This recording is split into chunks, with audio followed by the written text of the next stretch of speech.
What if one morning, you woke up and your body just stopped working? Not from an accident. Not from a disease. Just age. Silent. Steady. Ruthless. That was Jack Turner's Tuesday morning. It started like any other, the hum of the air conditioner in his modest Texas ranch house, the sun pouring through the blinds, the familiar ache in his knees.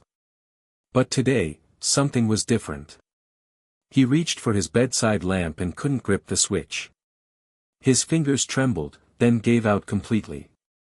Jack blinked, confused. Tried again. No luck. He sat up, or rather tried to, and fell back with a soft grunt. His arms didn't cooperate. His legs felt like damp towels. Come on, he whispered to himself. Not today. But it was today. And for Jack, it felt like the beginning of the end. Hit subscribe and comment where you're watching from. This story might just spark a new beginning. What's one thing that always pushes you forward, even when things get tough? 2 hours later, Jack was still in bed, staring at the ceiling fan. His phone was just out of reach on the nightstand. He'd been too proud to get one of those wearable alert things. He was only 67, for God's sake. But now, alone in that quiet house, he wasn't so sure. Eventually, after several awkward shifts and breaths that felt like small battles, Jack rolled himself onto the floor. Crawling, yes, crawling, he made his way to the kitchen. And that's when it hit him, strength, real strength, had left the building. Jack Turner wasn't a stranger to hardship. He'd served 2 tours overseas. Built bridges, literal ones, in 3 different countries. Raised a daughter alone after losing his wife to breast cancer. But nothing, had prepared him for this moment, when his own body began defecting like a tired soldier surrendering its post. By noon, he'd finally called Emily. "Dad, are you okay?" her voice crackled through the speaker. "Not really," he replied, keeping it short. "I think my body's quitting." There was a long pause. Then the professional voice came on, "Emily the doctor, not Emily the daughter. It's probably just age-related muscle loss. Sarcopenia. It's common in men over 60. Common." That word burned like acid. Jack spent the afternoon in a fog. He shuffled between the living room and the kitchen, where he forgot why he even went there. TV buzzed in the background. A health segment came on. He almost changed the channel, until he heard a familiar voice. "Elon Musk?" Jack murmured, setting the remote down. There he was, live on a tech-health hybrid podcast called Longevity Frontiers, wearing that half-disheveled, genius billionaire look. "The body isn't designed to decline after 60, Elon said confidently. "We've just fed it the wrong things for decades. We can reverse muscle aging. Completely. And it starts with food." The host laughed. "So wait, Elon Musk is saying we can rebuild muscle at 70? Musk leaned in. "I'm not saying we can. I'm saying we must. There are 3 foods that trigger neuromuscular regeneration, backed by new data we're publishing next quarter." Jack stared at the screen, stunned. 3 foods. Reverse muscle aging. Something stirred inside him. Curiosity. The kind he hadn't felt in months. That night, Jack lay in bed, the glow of the TV still flickering in the corner. Musk's words looped in his head like a song you can't shake. He pulled out his dusty old laptop and typed. Elon Musk muscle reversal foods. The first 5 links were pure clickbait. But the 6th, a link to a Reddit thread titled, "I tried Elon's 3 foods. I'm 65. Here's what happened." Jack clicked. User at Strength for Mushrooms. Name, Linda M. Age, 64. Location, Asheville, North Carolina. Her post was long, sincere, and oddly specific. She talked about how she'd gone from barely walking to hiking trails again. No supplements. No surgeries. Just 3 foods, every day, for 60 days. The post had thousands of upvotes. Comments flooded with stories, questions, even skepticism. But one reply caught Jack's eye. If you're reading this and you're desperate, don't wait. Start today. You have nothing to lose but weakness. Jack stared at his reflection in the window. Not just the sag in his shoulders or the graying hair. It was the eyes. They looked tired. Like they'd stopped expecting anything new. He stood, slowly. Muscles protested, but he forced his way upright. No more waiting. No more, it's just old age. Tomorrow, he would find out what those 3 foods were. He would track them down, taste them, tolerate them, even if they made him gag. He didn't care if it sounded crazy. Because if Elon Musk said there was a way out, then maybe there really was. And so, with trembling hands and a shaky heart, Jack Turner took his first mental step toward transformation. He had no idea what was coming. The ridicule. The doubt. The fall. The pain. But also, the strength. Before the weakness. Before the crawling. Before Elon Musk and Reddit threads and fermented beets, there was just Jack. Jack Turner, age 33, standing on the tarmac in Kuwait. Desert wind whipping through his camo uniform. He could deadlift 350 pounds, scale a wall in under 30 seconds, and fix a broken transmission with nothing but duct tape and anger. The U.S. Marines didn't hand out medals for humility, and Jack didn't need one. He wasn't there for glory. He was there because he believed in service. In grit. In doing hard things and walking away like it was just another Tuesday. Even after he left the Corps, the discipline stayed.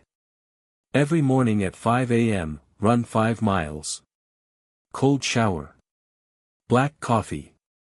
Wrench in hand by 6 a.m., fixing machinery at the local oil refinery. People said he was a machine himself. No excuses. No complaints. But even machines break. Jack remembered the moment he started slipping. It wasn't dramatic. Just a simple thing. He was 60, in the garage, reaching for a box of brake pads. Normally a one-hand job.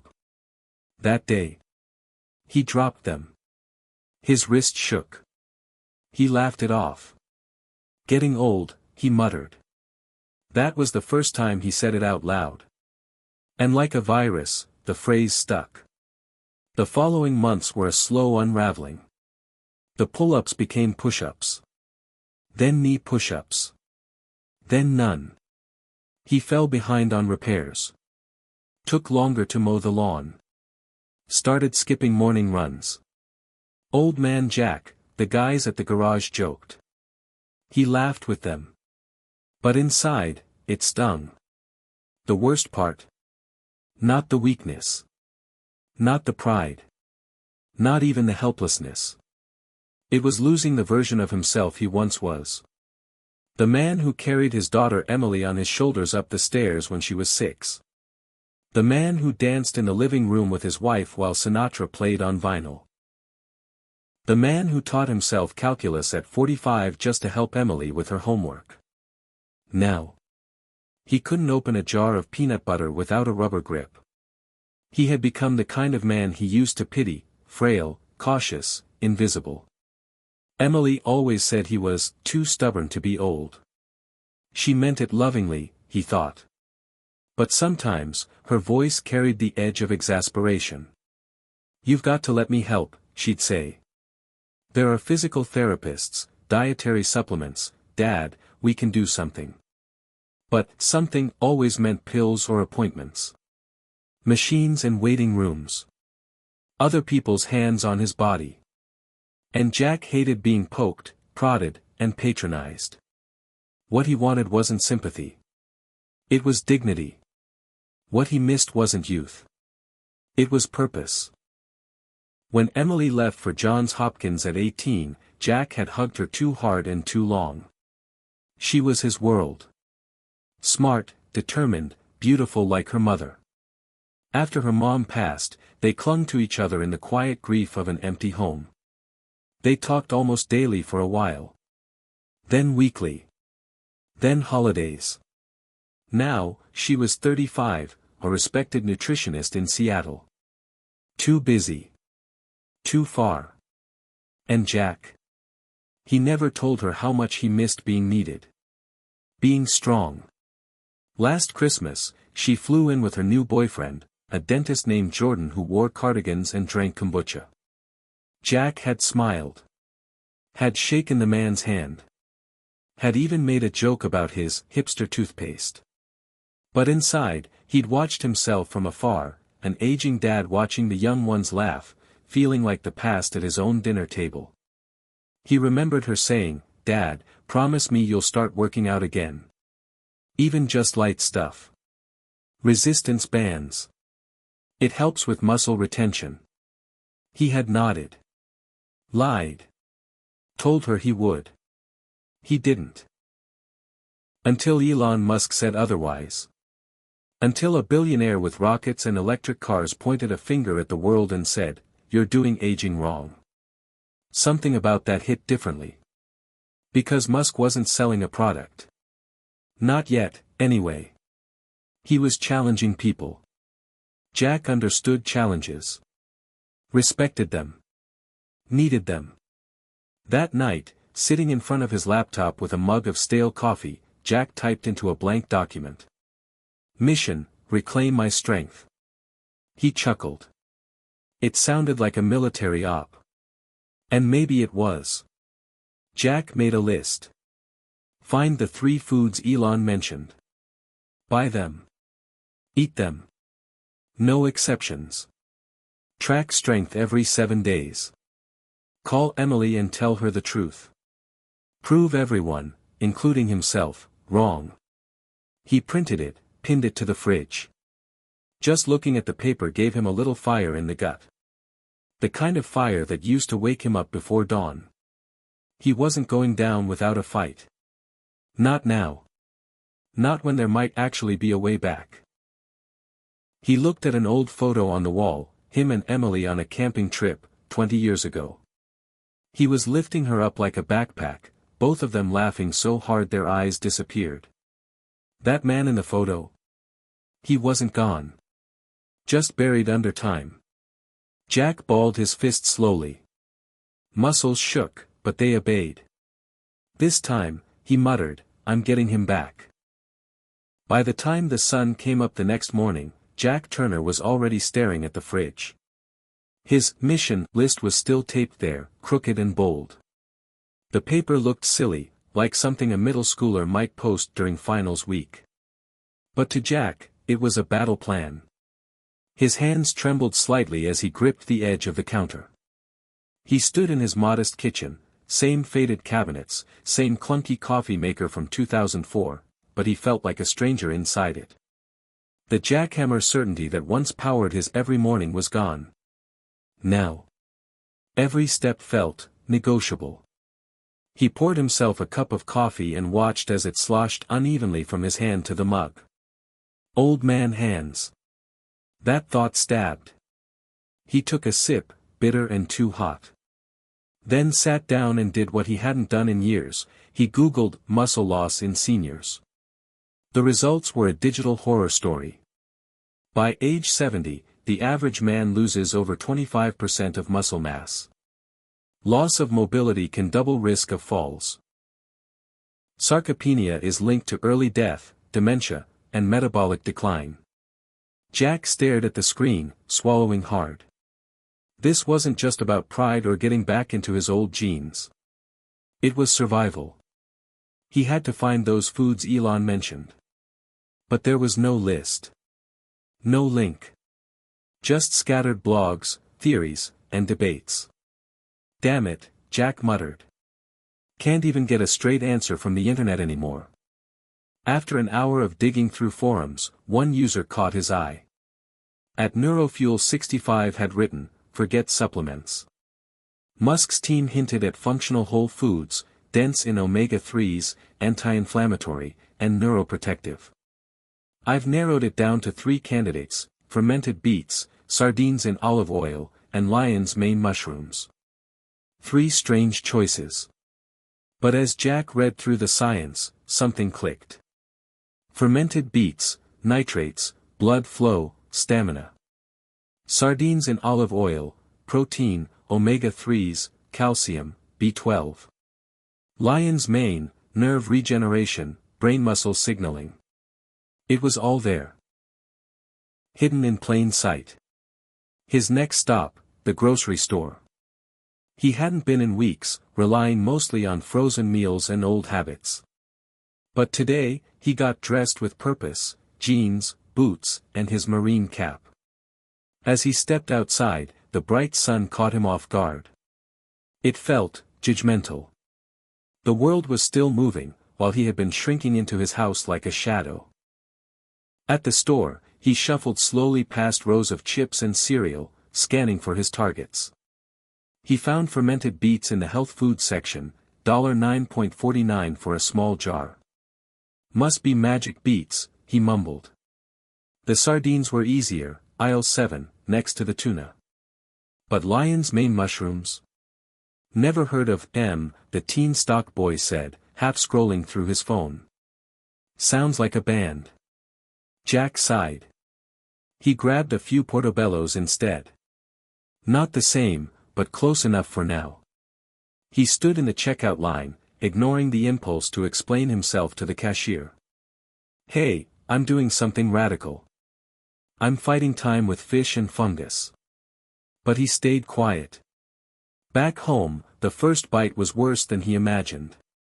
The fermented beets hit his tongue like sour battery acid. The sardines, even with olive oil, tasted like ocean roadkill. The mushrooms, cooked in a pan with garlic, were decent, but he knew they weren't the right kind. Still, he forced it all down. Not for taste. For the mission. He washed the meal down with a gulp of water and sat quietly, waiting to feel something. But the mirror gave nothing away.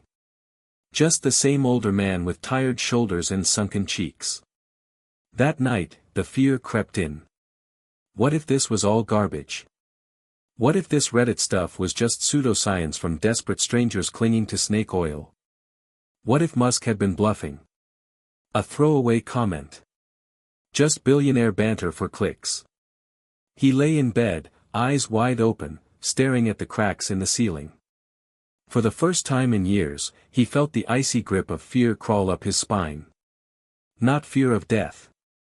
Jack had faced that in combat. This was worse. It was the fear of becoming invisible. In his prime, people noticed him when he entered a room. Now, it felt like he disappeared more each day. At the store. In traffic. Even in Emily's voice when she called, polite, loving, but slightly distant. The world wasn't cruel. Just forgetful. And Jack feared it was starting to forget him. He rolled over and pulled the blanket tight. Please, he whispered into the darkness. Let this work. The next morning brought no miracles. His legs still ached. His hands still shook. But there was one difference. He didn't feel worse. And that, for now, was enough. He opened the fridge and looked at the 3 items lined up like soldiers on a mission. This war's just getting started, he muttered. Then he popped the lid off the beet jar, and began day 2. Jack didn't call Emily right away. He wanted to. He even rehearsed it. Hey kiddo, I'm trying something new. This weird food thing Musk talked about. But the words always caught in his throat. What if she laughed? Or worse, what if she told him to stop?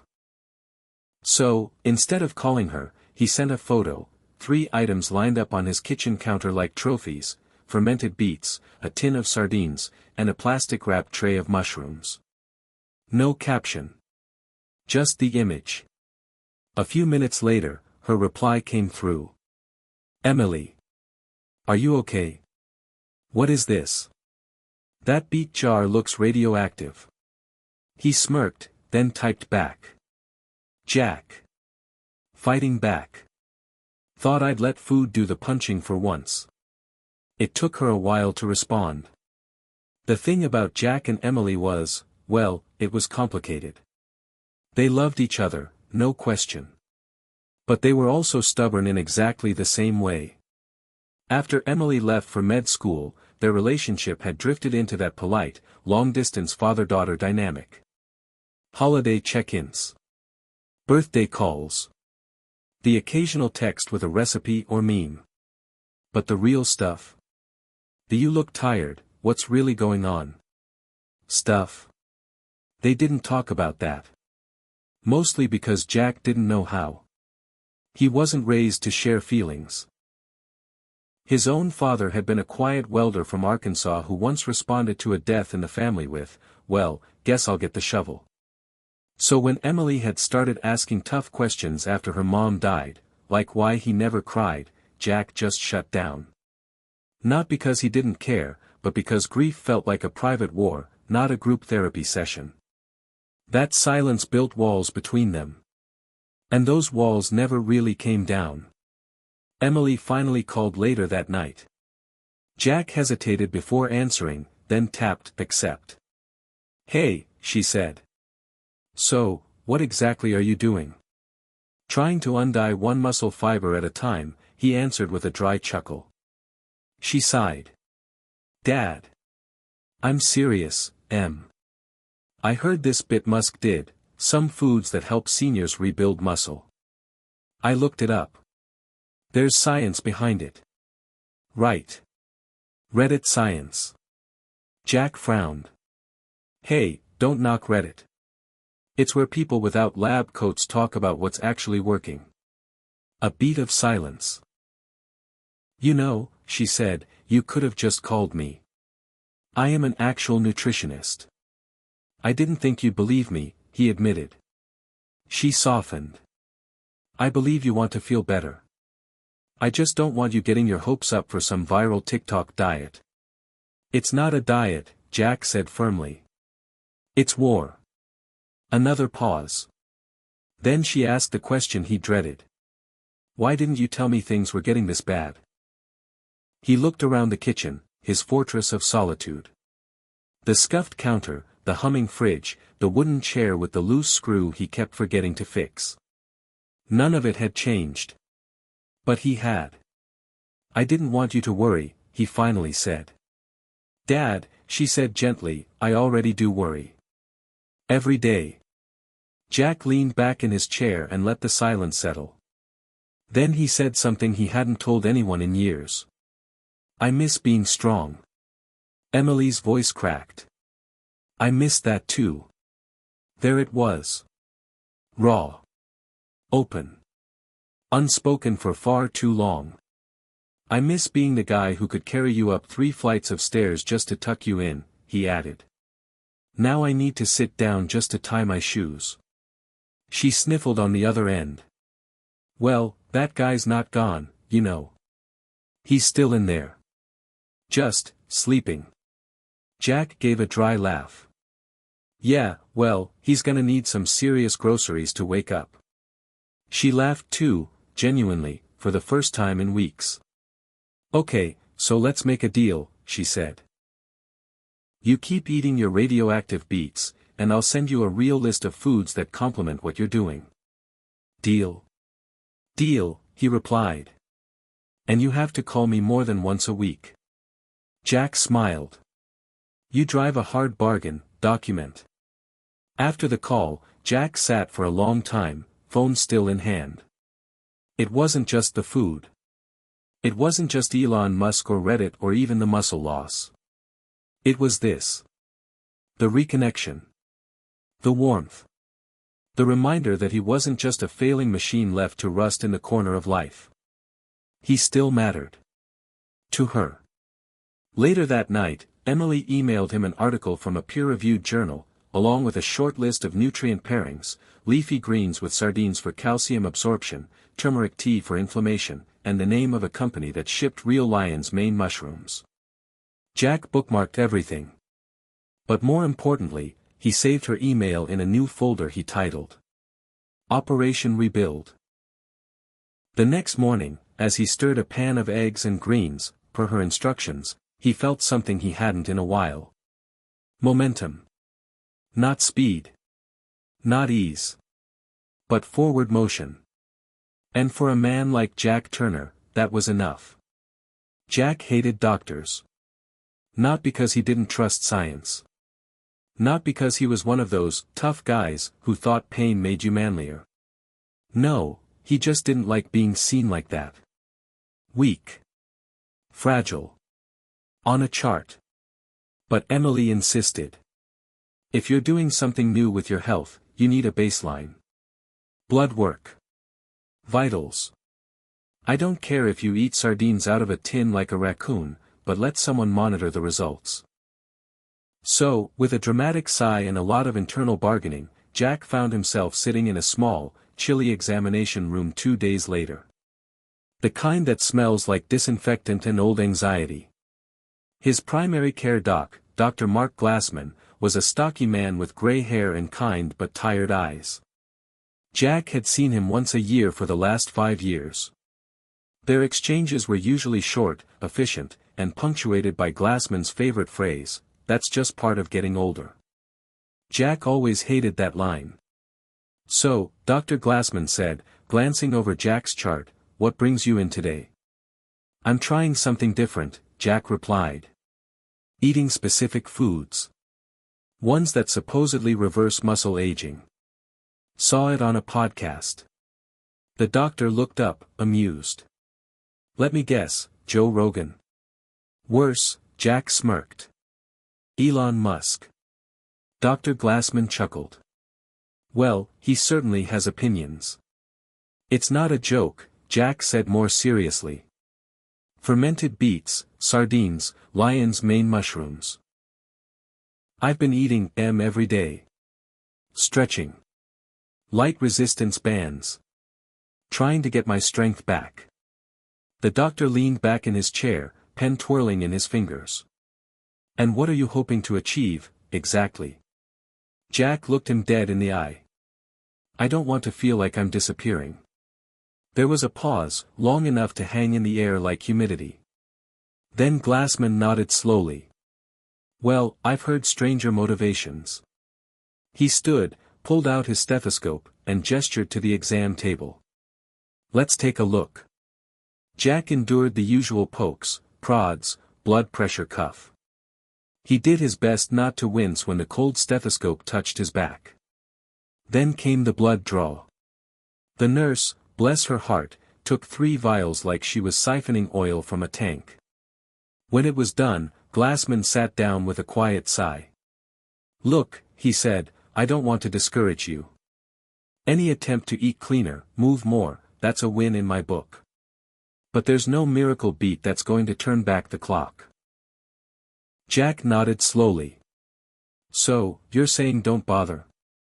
"No," the doctor said with a shrug. "I'm saying do it. Just, don't expect too much. Manage your expectations." There it was. The shrug. That shoulder lift that said, "You're old. Play it safe. Don't try too hard."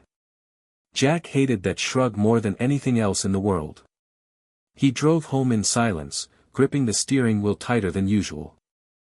"Manage your expectations," he muttered under his breath. "I've managed them for the last 10 years. Where did that get me?" Back in the kitchen, he pulled out the sardines, dumped them into a bowl, and shoved a forkful into his mouth like it owed him money. Manage this, he thought bitterly. But beneath the sarcasm, something stirred. Not anger. Not pride. Fuel. That shrug had lit a fire. He opened his laptop and pulled up the article Emily sent him, "The Role of Neurotrophic Compounds in Age-Related Sarcopenia." It was dense. Scientific. Full of footnotes and biochemical terms. But Jack read every word. Twice. He even Googled the stuff he didn't understand.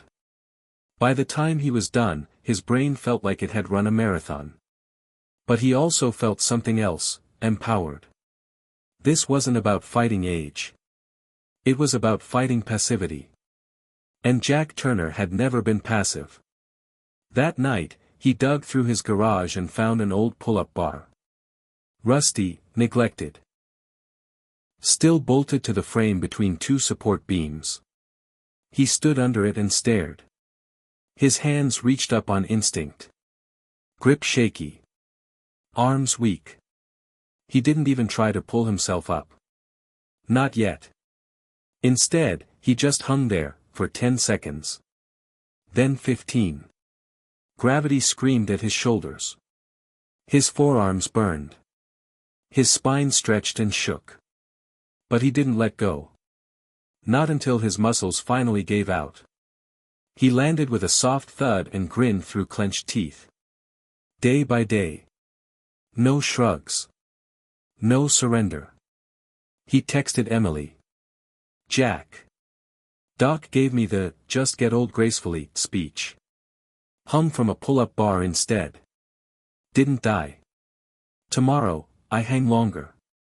Her reply came quick. Emily. That's my dad. Don't you dare quit. Jack. Never was much good at quitting. For the first time in years, Jack felt like he was in control of something. Not everything.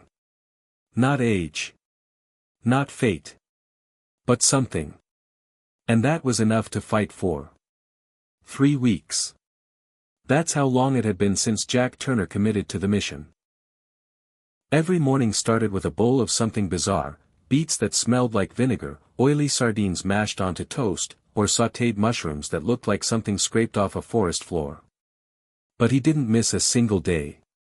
He tracked everything in a battered notebook, same kind he used in the Marines, lined pages, nothing fancy. It sat on the kitchen table like a war log. Day 21 entry. Breakfast, 1 serving beets, sardines, kale. Pulled 1.5x longer on resistance band. 2 sets of squats, chair assist. Energy level, 6/10. Joint stiffness down. Mood, better than average. Felt strong for a second while standing from couch. A second. But to Jack, that second was gold. It was subtle, but undeniable. His grip was firmer. His posture wasn't as slumped. Even the stairs didn't seem like Everest anymore. And yesterday, he'd opened a stubborn pickle jar without a rubber grip. That hadn't happened in over a year. You don't celebrate opening jars until you've been the guy who can't, he muttered to himself with a grin. And then there was the pull-up bar. At first, he could barely hang. Now. He was pulling, not far, maybe 2 inches, but pulling nonetheless. He recorded every attempt. His arms trembled with each one. But they moved. That was the win. One morning, while stretching near the back porch, he caught his reflection in the window. His shoulders looked slightly broader. A little more life in the way he stood. It wasn't much. But it was something. He took a breath. Closed his eyes. He felt solid again. Not 25 years old solid. But not invisible either. That day, Emily called earlier than usual. You sound weirdly upbeat, she said. You finally discover that sardines are secretly delicious? Jack chuckled. Don't push your luck. So what's the deal? I'm starting to feel different, he said. Not fixed. But better. Stronger. That's amazing, Dad, she said genuinely. And honestly, I'm kind of shocked. But in a good way. He smiled. I'll take it. Then she paused. You know. I've been thinking. Maybe I'll fly in next month. Work's flexible right now. Would be good to see you. Jack's voice caught in his throat for a second. Yeah, he said, clearing it. That'd be nice. After the call, he stood in the kitchen, unsure what to do with the surge of emotion. His daughter was coming. His body was responding. For the first time in a long while, the future didn't feel like a slow fade. It felt like something to prepare for. He scribbled in the notebook. Goal, pull up 1 full rep by the time Emily gets here. Underlined it twice. The rest of the week was a blur of routines, food, movement, sleep, repeat. He started walking the block again, slow at first, then with purpose. Neighbors nodded. A few even waved. He didn't feel like a shadow anymore. Even his old buddy, Dennis, the one who used to tease him for getting soft, stopped by the garage one afternoon. "Hey man," Dennis said, leaning against the frame. "You look different. You back on that weird army protein?" Jack grinned. "Nope. Just beets, fish, mushrooms. Little stretchin', dot." Dennis snorted. "Gross." "You're gross," Jack shot back. They laughed. Like old times. That night, Jack sat at the table, flipping through old photo albums. Pictures of camping trips, birthdays, Emily in her high school graduation gown. Each photo was a reminder of who he'd been. Who he still could be. Not the same. But not less. He tapped the edge of one photo gently. It showed him holding Emily on his shoulders in front of a waterfall. His biceps were roped with strength. His eyes were bright with pride. He whispered, "Just hang in there, kiddo. I'm coming back." Later, before bed, he did his final pull-up attempt for the day. He gripped the bar. Took a breath. Pulled. His elbows bent. His chest rose. He got halfway. Higher than ever. Then gravity won. But he landed with a laugh. "Not today," he said. "But soon." He marked it in the log. Pull-up attempt, 50% lift. Best yet. Felt like progress. Then he scribbled something new underneath. Power's not just strength. It's momentum. Progress is never a straight line. Jack Turner knew that. He'd told dozens of young recruits the same thing back in the day. "You'll get knocked down," he'd say, pacing in the sandpit. "But what makes you a Marine isn't how fast you run, it's how fast you get back up." Now, years later, the advice echoed in his own ears like a challenge he wasn't quite ready for. Because this time, the knockdown came hard. It started with a sharp twinge in his lower back. He felt it during his morning stretch, nothing dramatic, just a quick twist to the left, and then, zing. Pain, sudden and electric, shot down through his right hip. He froze mid-motion, gripping the edge of the kitchen counter, waiting for it to pass. It didn't. He barely managed to sit down without collapsing. For the rest of the day, he shuffled around like he was 105 years old instead of 65. Every movement was a grimace. Every step felt like walking on ground glass. "Stupid, old fool," he muttered. Pushing too fast. The notebook stayed closed that day. No entries. No progress. Only silence. And pain. By evening, he was lying flat on his living room floor with an ice pack wedged under his spine and a heating pad over his legs, alternating every 30 minutes like some sad ritual. Emily called. He didn't answer. She called again. Still nothing. On the third try, he picked up. "Hey," she said cautiously. "I got worried." Jack grunted. "I'm fine. Why didn't you answer?" "Was on the floor." A pause. "Why were you on the floor?" "Hurt my back." Her voice tensed. "How bad?" "Don't know. Can't bend. Can't sit. Can't sneeze without feeling like I'm being stabbed by a fork." "Jesus, Dad, what happened?" I moved wrong. That's it. Then, softly, this is why I told you to go slow. That night, Jack lay in bed, not because he wanted to, but because it was the only place he could not feel like dying. He stared at the ceiling again. Old familiar enemy. I was doing so damn well, he whispered. I felt like I was turning a corner. The silence replied with nothing but the ticking of the clock. The same ceiling that had watched him make his mission list was now staring back at him in pity. That stung worse than the pain. The next morning was worse. His legs were stiff. His lower back pulsed like an angry drum. He had to slide off the mattress sideways and lean on the dresser to get upright. Breakfast was cancelled. Even the smell of fermented beets made him nauseous now. The notebook stayed closed again. 2 days. No progress. No workouts. No log. No hope. Almost. By day 3, Emily showed up. She didn't text. Didn't call. She just walked into the house like she owned the place, like she used to when she was 15 and mad about something. Her keys hit the counter. Dad. Jack was hunched on the recliner, covered in a fleece blanket, looking like he'd aged 10 years in 3 days. You flew in, he said, blinking. I thought, next month.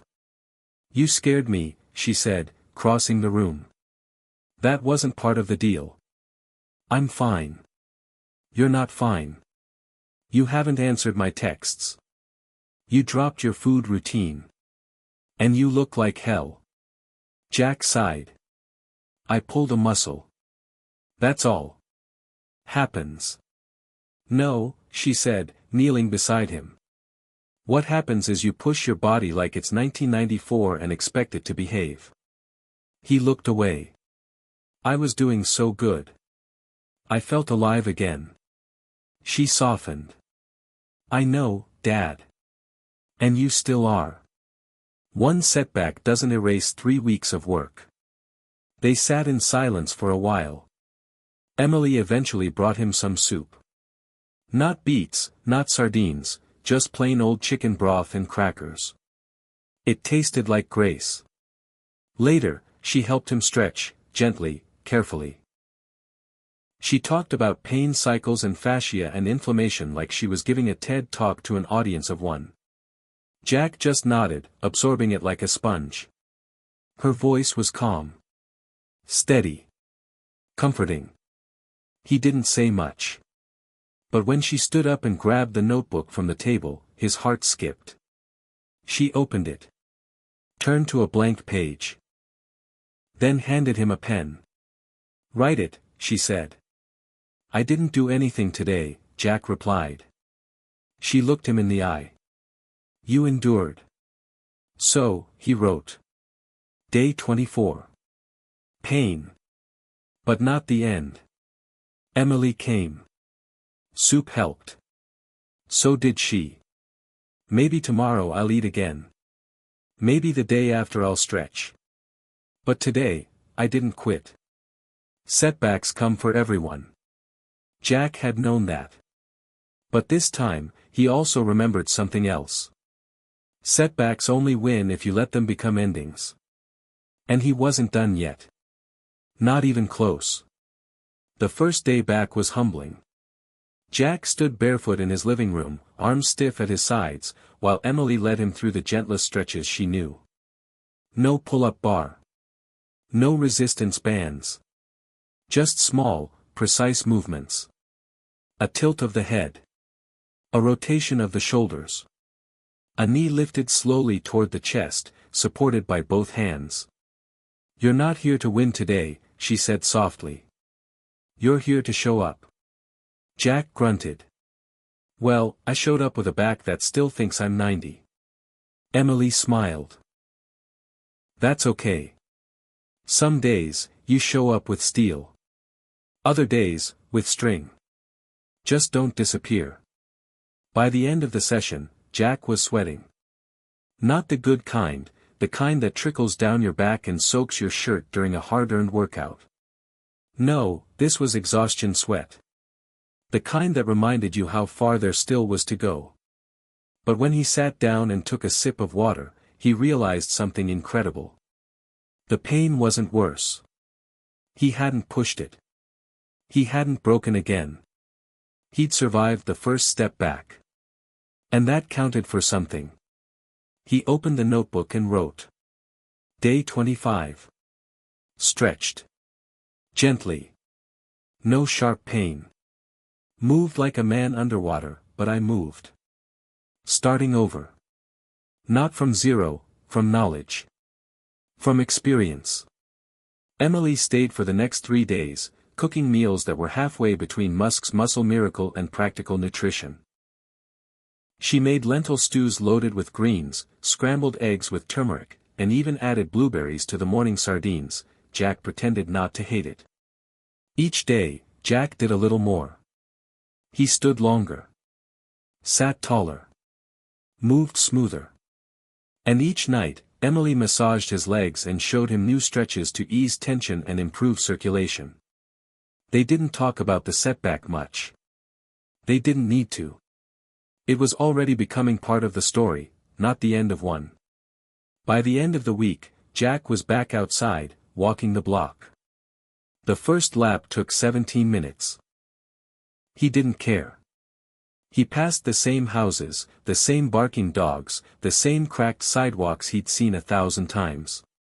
But this time, he walked like someone on a mission. Neighbors noticed. Mrs. Layton from 3 doors down waved from her porch. "You're looking strong again, Jack." He smiled. Getting there. Dennis saw him from across the street and raised a mock salute. Jack saluted back. It was silly, sure. But it meant something. Not everyone disappears with age. Not everyone fades. Some fight back. Later that night, after Emily had flown back home, Jack sat on the porch with a cup of turmeric tea and watched the sun settle behind the rooftops. The sky was all fire and gold, a late spring hush blanketing the neighborhood. He felt sore. But it was a clean sore. No sharp jabs. No fear of bending the wrong way. Just the reminder that muscles, like trust, rebuild slowly. He picked up the notebook again. Day 29. Walked full block. 17 minutes.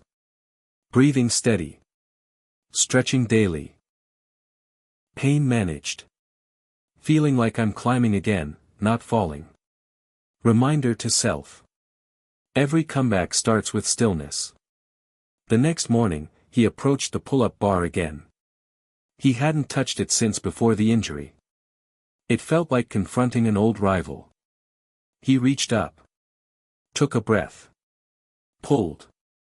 1 inch. Maybe 2. But it was clean.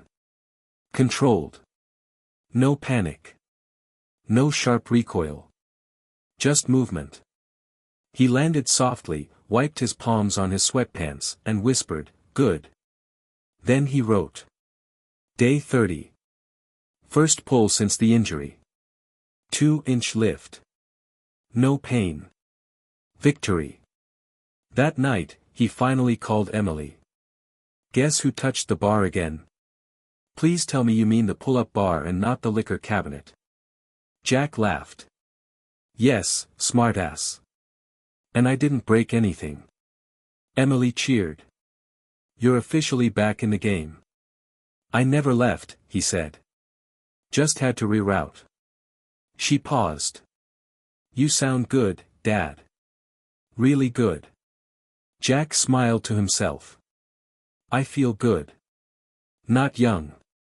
Not perfect. But, solid." After they hung up, he added one more thing to the notebook. A question, circled 3 times. What if the comeback isn't just about muscle, but about belonging again? Because that's what it was starting to feel like, not just a physical recovery, but a return. To people. To pride. To purpose. And Jack Turner was finally strong enough to admit it. He missed that most of all. The world didn't stop moving just because Jack had decided to move again. Life still sped by, the cars still roared on the highways, and the dogs still barked at everything that moved. But for Jack, each new step forward felt like he was gaining ground. Little by little, the world was becoming less intimidating, less overwhelming. His body was still far from perfect, aching in places he didn't even know existed. But for the first time in months, he felt like he was finally inching towards something better. And now, there was a new element to the story. The first reinforcement arrived in the form of a small, red envelope. It was a crisp, business-like envelope that Jack almost didn't recognize when it arrived in the mail. The kind of thing that felt like an invitation, not something for the usual postman's junk pile. He opened it slowly. Inside, there was a short letter. No fanfare. Just words. Jack. I've been watching your progress. I think you're ready for more. I've attached a voucher for a personal training session with one of my top trainers. You don't need to use it, but I think it's the next step for you. Take care. Elon Musk. Jack blinked. Twice. He scanned the letter again. Elon Musk. Elon Musk. It wasn't a joke. The handwriting on the letterhead, the address from the SpaceX headquarters, it all added up. The offer was real. Jack didn't know whether to laugh or pick up the phone and ask if this was a prank. Elon Musk, the billionaire innovator, offering him personal training. But then, the more Jack thought about it, the more he realized something: Musk didn't do anything halfway. If he was offering help, it wasn't for a pity party, it was because he believed Jack was capable of something more. It made sense. After all, Musk wasn't just a tech mogul.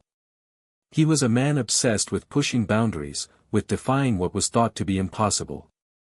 Maybe, just maybe, this wasn't the random act of kindness it seemed like.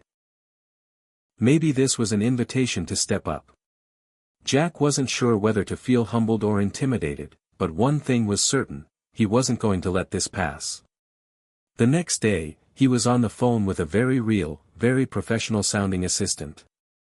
Yes, Mr. Turner, we have your session scheduled with Coach Riley next Tuesday at 10 a.m. This is a free session, courtesy of Mr. Musk, she confirmed. A free session?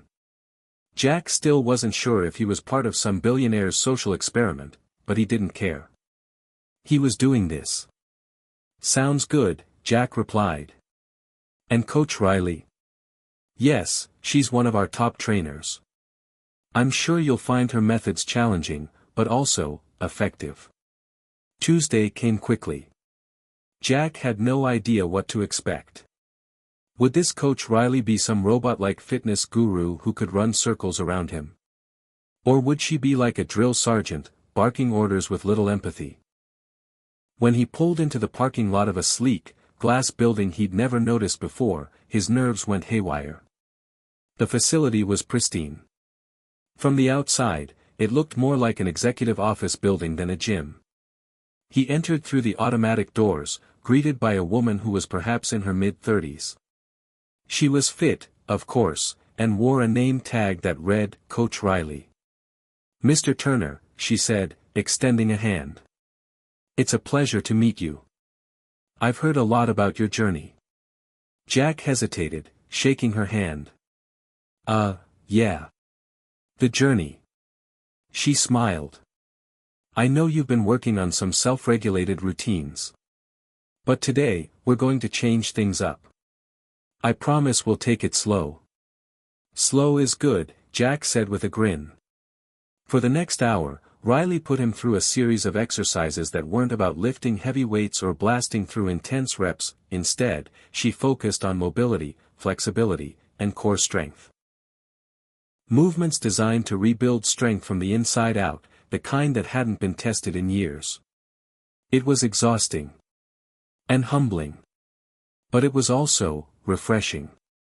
Jack had expected some kind of intense boot camp experience, but instead, he got something far more personalized. Riley wasn't just making him sweat, she was making him think about every muscle, every joint, every move. She even spent time explaining the why behind each exercise, explaining how everything connected to overall strength and mobility. It wasn't about perfection. It was about progress. Jack found himself thinking about that long after the session ended. "Your form is improving already," Riley said, wiping sweat from her forehead as she handed him a bottle of water. "But we're just getting started. Remember, it's about consistency." After his session, Jack couldn't stop smiling.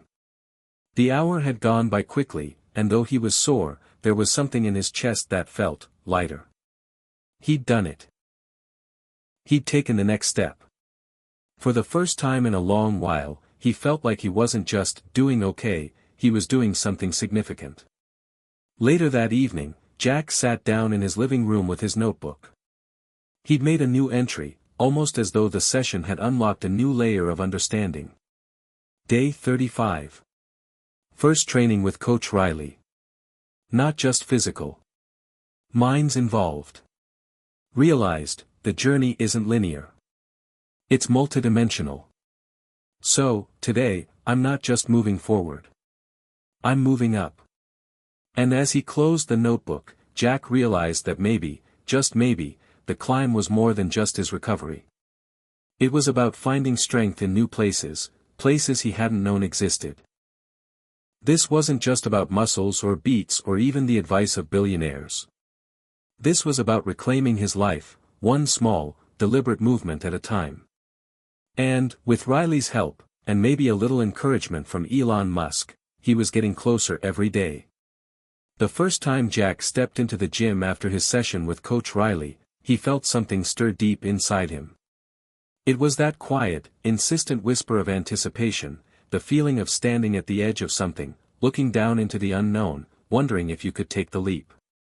The gym was far from what Jack had imagined. It wasn't a bustling, noisy place full of bodybuilders grunting and throwing weights around. Instead, it felt more like a sanctuary, a space designed for people who weren't just trying to get strong, but to heal, to grow, and to rebuild themselves. Coach Riley had sent him home with a workout plan that felt manageable, a mix of mobility drills, stretching routines, and core work that would test him without pushing him too hard. But the real test, Jack knew, would come the moment he crossed the threshold of that gym. The atmosphere inside was calm, almost meditative. Soft music played in the background, and there were only a few people scattered around, some working on the treadmill, others stretching or doing yoga. Jack was used to the chaos of gyms filled with grunts, weight clanging, and the faint smell of sweat. This place was different. The air was cleaner, lighter. "Jack." Riley's voice broke through his thoughts as she waved from across the room. "Glad you made it. Ready to begin?" He nodded, feeling a surge of something unfamiliar, nervousness mixed with curiosity. "Let's get started then," she said, motioning him toward the open space where mats were laid out. The workout itself was deceptively simple. He started with stretches that gently mobilized his hips and back, slow, deliberate movements that felt more like yoga than the usual high-intensity training. Then came the core work, controlled planks, side bridges, and slow, steady twists to open up his midsection. It wasn't about speed or brute force. It was about precision and breathing. But it was the final exercise that made Jack pause, a wall sit. "You know this one?" Riley asked, positioning him against the wall. "I've done M before," Jack replied, though he hadn't in years. Riley demonstrated first. She slid down the wall, her thighs at a perfect 90-degree angle, and held steady for 30 seconds. "Okay, your turn. I'll count." Jack stood up to the wall, sliding down slowly. His legs shook the moment he hit the position. He gritted his teeth, trying to hold it. But the seconds felt like hours. He could feel his thighs burning, his lower back aching from the strain. This wasn't easy. In fact, it felt brutal. Sweat dripped from his forehead, and his breath came in short bursts.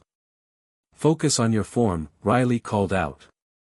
Keep your shoulders back, weight in your heels. You've got this. Jack clenched his fists, trying to steady himself, but his legs screamed in protest. His mind raced, desperate for relief, but the challenge wasn't over yet. 10 more seconds, Riley said, her voice calm and unwavering. 10 seconds felt like an eternity. Finally, Jack pushed himself off the wall and stood there, panting. His legs wobbled like jelly beneath him. Damn, that was harder than I remembered. Riley chuckled. It always is. But this is where the change happens. They wrapped up the session with cool-down stretches and a few final words of encouragement from Riley. But as Jack walked toward the door, he couldn't help but feel a little surprised by what had just happened. He'd made it through the session, yes, but the real victory had been something deeper than physical endurance. For the first time, Jack felt like he was standing at the threshold of something more. He wasn't just building strength anymore. He wasn't just training his body to bounce back. No, he was crossing into a new phase of his life, one that demanded more than just physical effort. It required mental fortitude, discipline, and a belief in himself that had been missing for far too long. Over the next few weeks, Jack's sessions with Riley continued. Each one pushed him a little further, but in ways that he hadn't expected. His body grew stronger, yes, but his mind began to change too. He stopped thinking about pain as an enemy. He stopped fearing the ache in his muscles, the stiffness in his joints. Instead, he started to see them as reminders of what he was capable of. Every stretch, every movement, every lift was a small victory, a new layer of strength being built. Not just in his body, but in his spirit. But it wasn't all smooth sailing. There were days when the pain would flare up again, days when his body felt like it was fighting him at every turn. Jack learned quickly that recovery wasn't linear. There would be setbacks. There would be frustrating moments where nothing seemed to work. And yet, those were the moments that taught him the most. One evening, after a particularly tough session, Jack sat in his car, staring at the gym's front doors. He was drenched in sweat, his legs heavy and sore. His muscles felt like they were made of stone, and his body was begging him to go home and rest. But inside, he heard that familiar voice, the one that had kept him going all those years in the Marines. The one that had told him to keep pushing even when the odds seemed impossible. Get up, Turner, it said. You don't stop now. He gripped the steering wheel, took a deep breath, and finally stepped out of the car. That night, after a long soak in the bath and a bowl of hearty soup, Jack sat down with his notebook again. He opened it, his fingers brushing over the pages. He'd come a long way since the first entry. But the journey wasn't over yet. He scribbled a new entry. Day 40. The threshold was crossed today. Not just in the gym, but in my mind. Every challenge ahead is a lesson. Not just about strength. About persistence. About becoming someone I can be proud of. This isn't just a comeback. It's a transformation. As he closed the notebook, Jack felt a shift inside. He wasn't just returning to who he used to be. He was evolving into someone new. Someone stronger, someone more resilient. And with each step, each rep, each breath, he was getting closer to becoming the man he'd always hoped he could be. The threshold had been crossed. The real work was just beginning. Hit subscribe and leave a comment with where you're watching from. This story might just spark a new beginning. What's one thing that always pushes you forward, even when things get tough? There were days when the weight of the world felt too heavy. It wasn't just the physical pain that Jack had come to expect. No, it was the mental toll that weighed on him now. As much as he had progressed, as much as he had built strength in his body, something else seemed to be holding him back. It was like there was a force that existed outside of his control, tugging at him when he least expected it. Jack had made it past the worst of his physical challenges. His muscles had started to recover, and his mobility had improved, but every once in a while, the memories of his past, of the things he had lost, would resurface. They weren't as vivid as they used to be, but they were there, lurking in the corners of his mind, ready to strike when he least expected it. It was early morning when Jack found himself back in the gym, staring at the mirror, his reflection not as familiar as it should have been. The room was empty save for Riley, who was setting up for their session.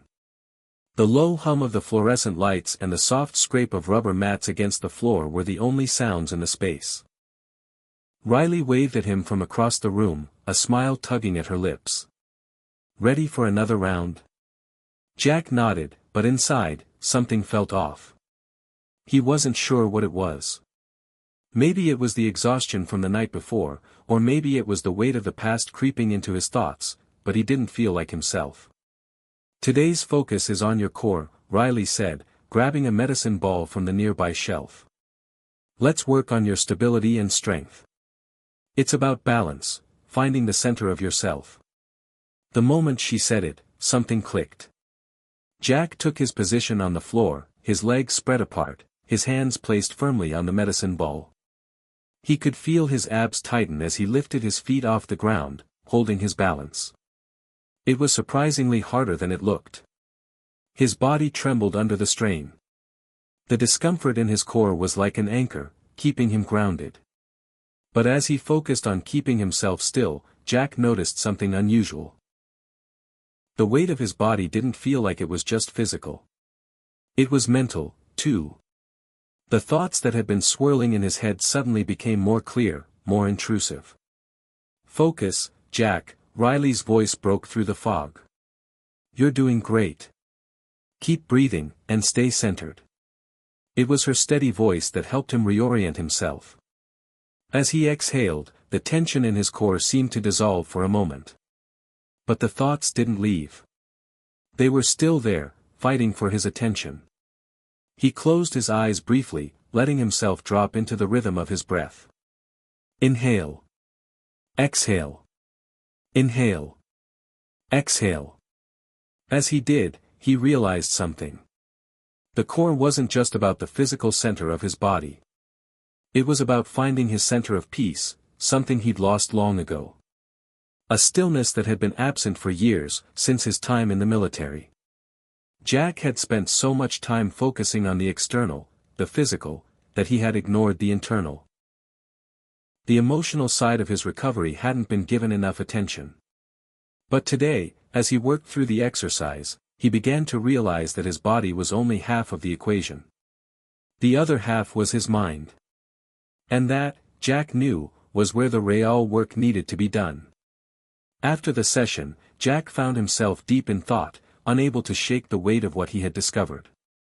The physical training, the lifting, the sweating, it had all been building his body back up. But the real test, the real challenge, was going to be in the unseen forces that had shaped him over the years. He couldn't outrun his past, but maybe he didn't have to.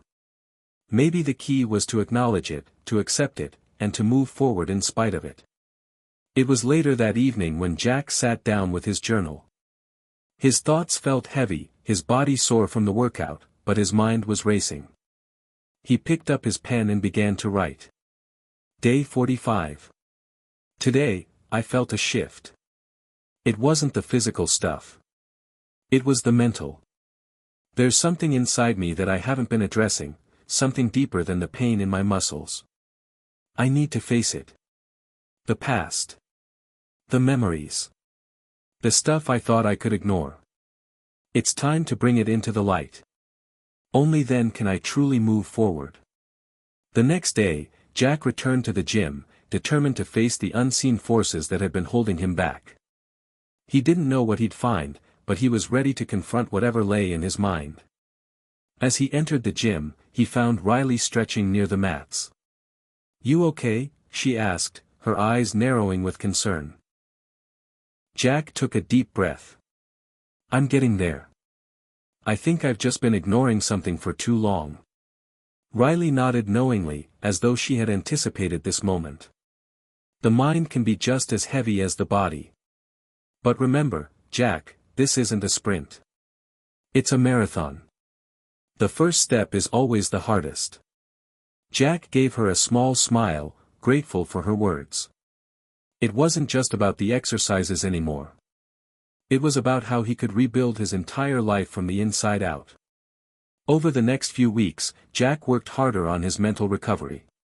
He still trained his body, but he began to integrate mindfulness and meditation into his routine. He found solace in quiet moments, times when he could focus on the present, on the work he was doing in that very moment. It was about finding peace in the midst of chaos, balance amidst the struggle. And, slowly, the past that had haunted him began to lose its grip. He wasn't forgetting it, but he was learning to accept it. To acknowledge it. It no longer controlled him. He controlled it. As he sat in his car one evening, looking at the gym through the windshield, Jack realized that he had crossed another threshold. This one wasn't physical. It wasn't about muscle or mobility. It was about understanding that true strength wasn't just in the body, it was in the mind. And, at that moment, he knew that no matter what came next, he was ready. He could face the unseen forces now. Because he had found the one thing that had eluded him for so long, his center. It was funny how quickly things could change. Just weeks ago, Jack had been struggling with basic movements, battling against not only his body's limitations but the weight of his past. Now, as he sat in the gym after his morning session, wiping sweat from his brow, he couldn't help but feel a sense of pride in how far he'd come. His muscles weren't just stronger, they were more agile, more responsive. His flexibility had improved, and his core work had built a foundation that was unshakable. But it was the mental shift, the internal transformation, that had really taken hold. It was like he had been given a second chance, not just physically, but mentally and emotionally as well. That morning, Riley had put him through a grueling workout that combined strength training with high-intensity intervals. As usual, it wasn't easy. Jack's body screamed at him to stop, but this time, something was different. He didn't listen to the voice of discomfort. Instead, he pushed through, the rhythm of his breath steady and unwavering. Each movement felt more purposeful than it had before. His body was working in perfect synchrony with his mind. This was the shift. Jack caught a glimpse of himself in the mirror as he finished up a set of kettlebell swings. The reflection staring back at him was different, stronger, more focused, and more at peace. He felt like he had unlocked something within himself, something that had been dormant for years. He wiped his hands on his towel and walked over to Riley, who was sitting on the bench, watching him. She gave him an approving nod. "You're stronger than you think," she said, her voice steady but full of conviction. "But you already knew that." Jack took a deep breath, letting her words sink in. For the first time in a long time, he truly believed them. "Yeah, I think I'm starting to believe that myself." Riley smiled. "Good. The real work isn't just about the weights. It's about what you do when no one's watching.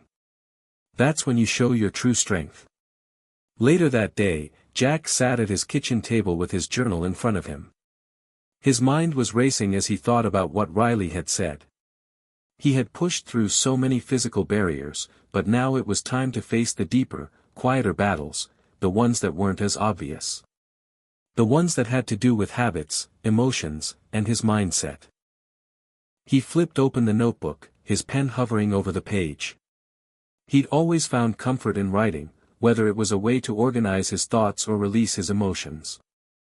This time, it was both. Day 50. There's a shift happening. Not just in my body, but in my mind too. For so long, I thought strength was about muscle. I thought it was about pushing through the pain, ignoring the discomfort. But the real shift is learning that strength is about balance. About finding peace in the struggle. It's about knowing when to push and when to rest. I'm learning how to trust myself again. Jack paused, reading over the words. They felt real, raw. He was no longer just writing for the sake of writing, he was documenting a transformation. He could feel the changes deep within him, as though something in his very core was reawakening. The shift wasn't just in his training, it was in his perspective. It wasn't long after this that Jack decided to take the next step. He had always relied on his physical strength, had always been able to fall back on his training to get through tough times. But now, it was time to integrate that strength with the lessons he had learned in the gym and with Riley. He had to prove to himself that this new strength, this new mindset, wasn't a temporary fix. It wasn't something he would just leave behind when the gym session was over. He had to take it into his everyday life. The next morning, Jack found himself sitting in his car in the parking lot of a local cafe. He wasn't here for coffee, though. He was here for something else, something that had been weighing on him for a while. His phone buzzed in his pocket and Jack pulled it out, glancing at the message. It was from his old friend, Mike, someone he hadn't spoken to in years. "Mike, hey Jack, it's been a while. I know things have been tough, but I wanted to reach out. I'm heading into town soon. Want to meet up?" Jack stared at the screen, feeling a lump form in his throat. Mike had been a close friend in the military, a brother in arms. But after everything that had happened, their relationship had dissolved. The strain of the war, of life after it, had pushed them apart. Jack hadn't seen or heard from Mike since that last phone call, one that ended on harsh words and regrets. His mind flashed back to that conversation. The anger. The pain. The misunderstanding. It had all felt so final back then. But now, sitting in his car, Jack realized something. He wasn't the same man he was back then. He had changed, his mind, his heart, his body. And maybe it was time to confront the past, to bridge the gap between who he had been and who he was becoming. Jack took a deep breath and typed a reply. "Jack, yeah, I'd like that. Let's talk." Later that afternoon, Jack met Mike at the cafe. The awkwardness was palpable when they first saw each other. Time had done its work, and the weight of everything that had passed between them was still heavy. But as they sat down and started talking, Jack began to realize that this was another part of the shift. It wasn't just about building strength in the gym. It was about rebuilding relationships, healing old wounds, and learning how to forgive, both others and himself. They spent hours talking. At first, it was stiff, and the conversation was full of pauses, but slowly, it became easier. They laughed, they shared, and they talked about the things that had haunted them both. And by the time they parted ways, something had shifted between them too. The weight had lifted. That night, Jack reflected on the day in his journal. Day 51. I met Mike today. We talked about everything. The past. The things we'd been through. It wasn't easy. But it was necessary. Sometimes the hardest part is letting go of the anger. I'm learning how to do that. I'm learning that strength isn't just about the body. It's about healing. The shift had begun, and Jack knew he was on the right path. There was a silent battle waging inside Jack. It wasn't something anyone could see. Not in the gym, not at the cafe with Mike, not even in the mirror when Jack looked at his reflection. The weight he carried wasn't physical, it was the weight of his mind, the emotional scars that had been buried deep under years of training, service, and grief. He had faced many challenges in his life, but none quite as elusive as this one. He had learned how to rebuild his muscles, how to stretch his body to its limits, and how to keep pushing. But now, Jack had to face something that wasn't visible to the naked eye, the unresolved pain from his past, the unresolved guilt he had never truly confronted. It was another early morning when Jack met with Riley for his regular training session. The sun had barely risen, casting long shadows across the gym floor. The air felt thick with anticipation, as though something was about to shift again. But Jack didn't know what that shift would be. Riley could sense that something was different. She had seen Jack's progress over the last few weeks, the physical strength, the newfound confidence in his movements, but today, she could tell there was something beneath the surface that hadn't been addressed yet. "Hey, Jack," Riley called as she approached, her voice steady but soft. "You seem distant today. You okay? Jack hesitated before responding. His instinct was to say he was fine. That he was always fine. But this time, he knew that answer wouldn't be honest. I don't know. There's just something inside me that feels unsettled. I've made progress, but I don't think I'm finished yet. Riley nodded thoughtfully, her eyes narrowing with understanding. It's normal. Progress isn't linear. Sometimes, we don't even realize we're still carrying things with us until it hits us. What are you holding on to, Jack? Jack took a deep breath, feeling the weight of her question settle over him. For the first time, he felt like he was being asked to truly reflect, not just physically, but emotionally. He couldn't hide anymore. He needed to confront it. I think, he paused, looking down at his hands, I think I've been carrying guilt. Guilt over things I've done and things I haven't done. Guilt that I couldn't save people. That I couldn't fix things. Riley's expression softened. Guilt is a heavy burden to carry, Jack. But it's also something you can release. It doesn't define you, and it doesn't control you unless you let it. The words hit Jack harder than he expected. It was almost as if the walls he had carefully constructed around his heart had cracked open, just a little. For the first time in years, he felt a flicker of hope, like maybe he could let go of that guilt. Maybe he could stop carrying the weight of the past that had shaped him into someone he didn't fully recognize. But as they moved through the exercises that morning, Jack found himself in a strange place. It was as though he was fighting a battle in his mind, while his body moved through the motions with ease. He couldn't shake the feeling that the pain he was carrying was more than just emotional, it was something deeper, something harder to face. And no matter how hard he worked out, no matter how many miles he ran or weights he lifted, he felt like he was running in place. After the session, Jack sat down on the bench, wiping the sweat from his forehead. Riley took a seat next to him, her presence steady and calm. You've been making a lot of progress, Jack. But don't forget, healing takes time. It's not all about the physical. It's about what's inside, too. Jack nodded, but he wasn't sure what that meant. The inside, what did that even look like? How could he fix something that felt so intangible? That afternoon, Jack found himself alone in his apartment. It was quiet, too quiet. The kind of silence that always seemed to amplify his thoughts. He sat at his kitchen table, staring at the empty space before him, wondering how he had ended up here, alone with his thoughts. He hadn't felt truly connected to anything in so long. The physical workouts helped, but they couldn't reach the depths of the emotional pain he had been burying. And now, it was as if the pain was resurfacing, unwilling to be ignored any longer. It was during those long moments of silence that Jack realized something crucial. He wasn't just fighting against the weight of his past, he was also fighting against the fear of never truly being free from it. The fear of living with the knowledge that he could have done more. That he could have been more. That evening, Jack picked up his journal and began to write. His mind was still heavy, but the act of writing somehow made it feel more manageable.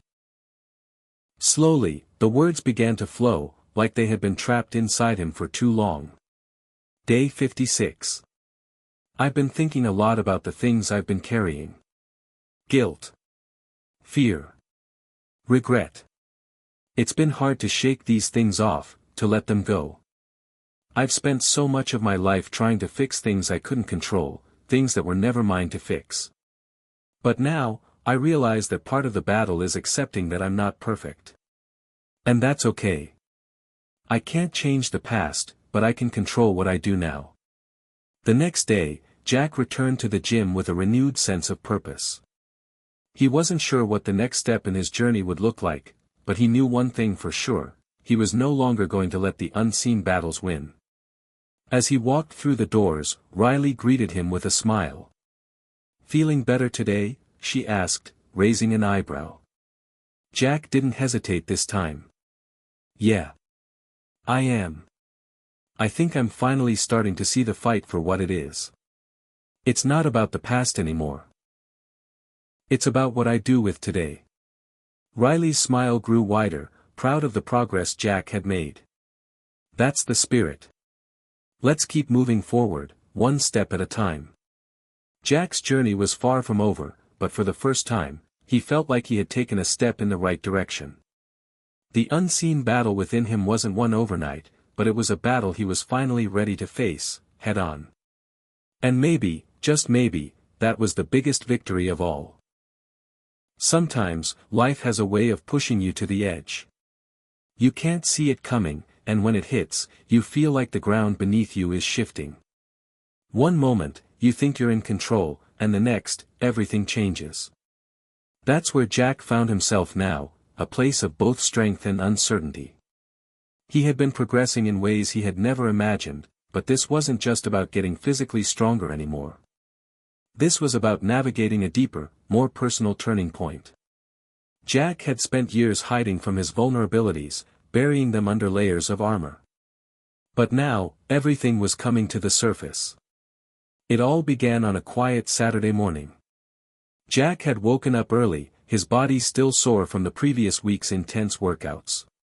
He had felt the familiar ache in his muscles, but this time, it didn't bother him as much. It was a reminder of how far he'd come, a badge of honor, not a sign of weakness. He stretched in his living room, trying to loosen up before heading to the gym for his session with Riley. As he moved through his stretches, his phone buzzed on the coffee table. He grabbed it, expecting a simple text or notification, but the message was from his mom. She didn't reach out often, especially since Jack had left home all those years ago. "Mom, Jack, I need to talk to you. It's important. Please call me." Jack felt his stomach tighten. The tone in her message unsettled him. It wasn't like her to sound so serious, so urgent. He quickly dialed her number, waiting for the line to connect. The moment her voice came through the speaker, he could hear it, something was wrong. "Mom. What's going on?" Jack asked, his voice steady but laced with concern. "Jack, it's your father. He's been in an accident," his mom's voice trembled.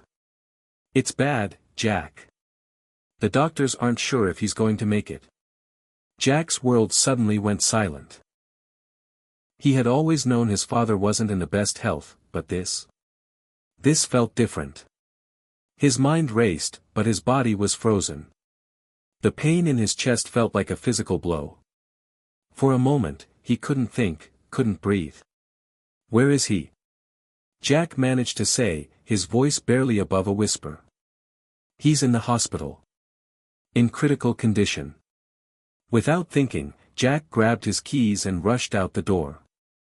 His body moved on autopilot, but his mind was a blur. The drive to the hospital felt like an eternity. His hands gripped the steering wheel tightly, the road ahead becoming a blur of traffic lights and passing cars.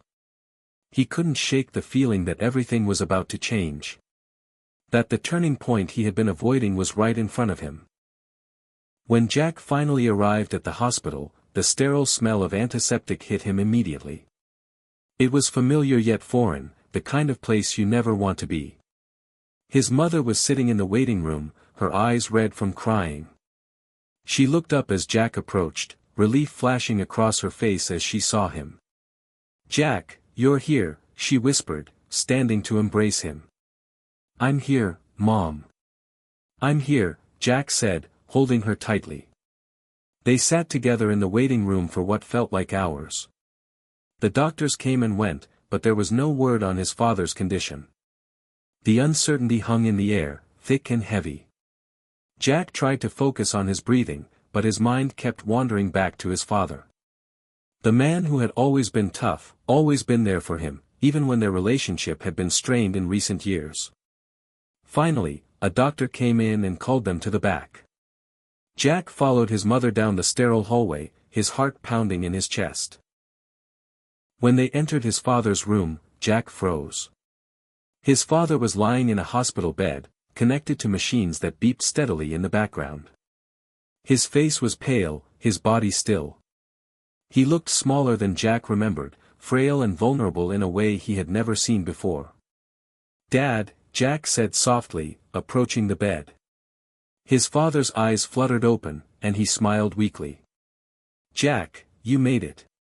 Jack's throat tightened, and he had to force back the wave of emotion that threatened to overtake him. "Of course, I made it," he said, his voice cracking. "You're going to get through this, Dad. You're strong. You've always been strong." His father shook his head slightly, a faint chuckle escaping his lips. "Strong, maybe. But not invincible, son." The words hung in the air, heavy with truth. Over the next few days, Jack stayed by his father's side. The doctors were cautious with their optimism, but the situation was dire. Jack had never felt more helpless in his life. There was nothing he could do but sit there, watching his father struggle to breathe, watching the man who had been so invincible in his eyes become a shadow of himself. And as Jack sat in that hospital room, something inside him began to shift again. It wasn't just the physical struggle he had been dealing with, it was the realization that life was fragile. That no amount of physical strength could protect him from the things that mattered most, his family, his relationships, the people he loved. He had spent so much time fighting his past, trying to outrun the pain, but now he was facing something that couldn't be avoided. The realization that, no matter how hard he worked to build himself up, he couldn't control everything. He couldn't control what happened to his father, or what would come next. On the final day of his father's hospital stay, Jack found himself sitting alone in the waiting room, his thoughts swirling. He had finally let go of the anger he had held for so many years, the anger he had kept bottled up toward his father, the anger that had kept them at arm's length for so long. As the doctor came to speak to him, Jack braced himself. He had been waiting for this moment, but he wasn't sure he was ready.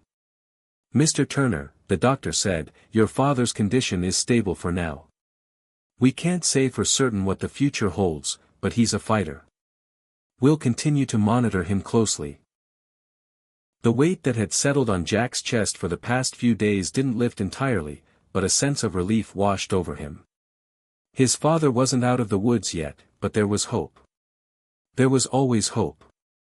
That evening, Jack sat by his father's bed, just the two of them. His father's eyes were closed, his breathing slow but steady. Jack reached out and placed his hand on his father's, a gesture of connection. His father's grip tightened, just slightly. "I'm sorry, Dad," Jack whispered. "I've been so angry for so long.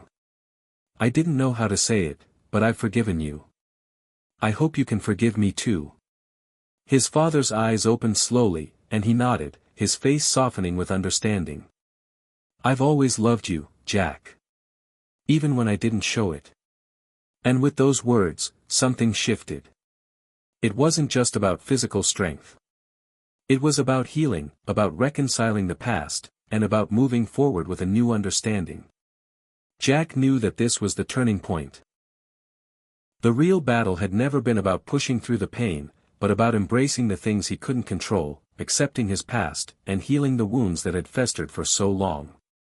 The days after his father's recovery were a blur of hospital visits, conversations, and quiet moments shared in the stillness of the hospital room.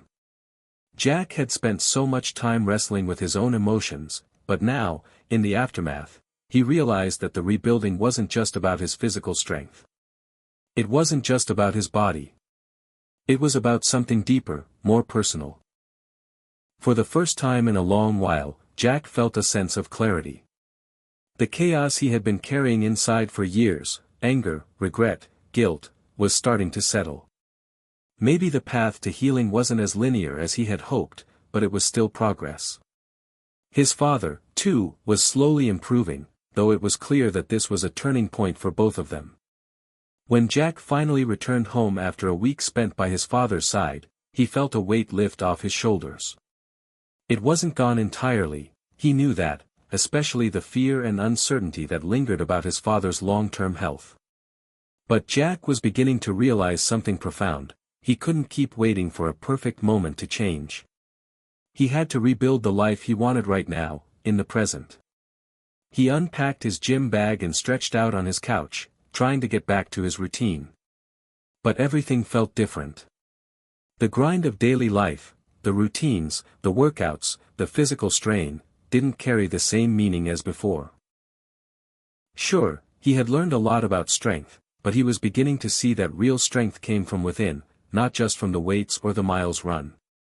Later that week, Riley reached out to Jack. "How's your dad doing?" she asked, her voice warm with genuine concern. "He's stable," Jack replied, the words feeling like a bittersweet relief. "Not out of the woods yet, but he's fighting." "That's good to hear," Riley said. "How are you holding up?" Jack took a deep breath before responding. "Honestly, it's been tough. But I'm starting to realize that I've been hiding behind a lot of walls. Trying to fix everything on my own, trying to be strong all the time." There was a long pause on the other end of the line. "Jack, being strong doesn't mean doing it all by yourself. Strength comes from knowing when to ask for help, from being vulnerable, and from confronting the things that scare us the most." Her words hit Jack like a wake-up call. Riley had been with him through some of his toughest moments, and she had always been the voice of reason. He had spent so much time focused on his physical strength, but the truth was, he hadn't even begun to address the emotional weight he was carrying. Until now. The next few weeks felt like a delicate balancing act. Jack found himself still training with Riley, but his sessions felt different. They weren't just about pushing limits or breaking records anymore. Now, his training was about balance. It was about connecting the physical to the emotional. It was about allowing himself to feel, to let go of the guilt and anger that had held him back for so long. During one of their sessions, Jack found himself reflecting on the journey so far, the struggles, the setbacks, and the small victories. As he did push-ups, sweat dripping down his face, he felt his muscles burn, but not in the way they once did. This wasn't just physical pain, it was the release of everything he had kept hidden for years. "You're doing great, Jack," Riley said, watching him from across the room. Jack paused, looking up at her, his breath heavy. "Thanks, Riley. I'm starting to get it. It's not just about the strength in my body. It's about having the strength to face my own demons." She nodded, a knowing look in her eyes. "Exactly. You're stronger than you think. And you don't have to do it alone." That evening, Jack sat alone on the rooftop of his apartment building, the city lights twinkling below him. It was a rare moment of solitude, and for once, he wasn't running from his thoughts. He was embracing them. The quiet of the night gave him space to think, to breathe, to process everything that had happened in the past few months. He thought about his father and their complicated relationship.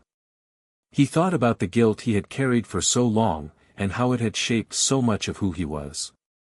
He thought about the future and the uncertainty that came with it. But for the first time in a long time, Jack didn't feel afraid. He didn't feel like he was running anymore.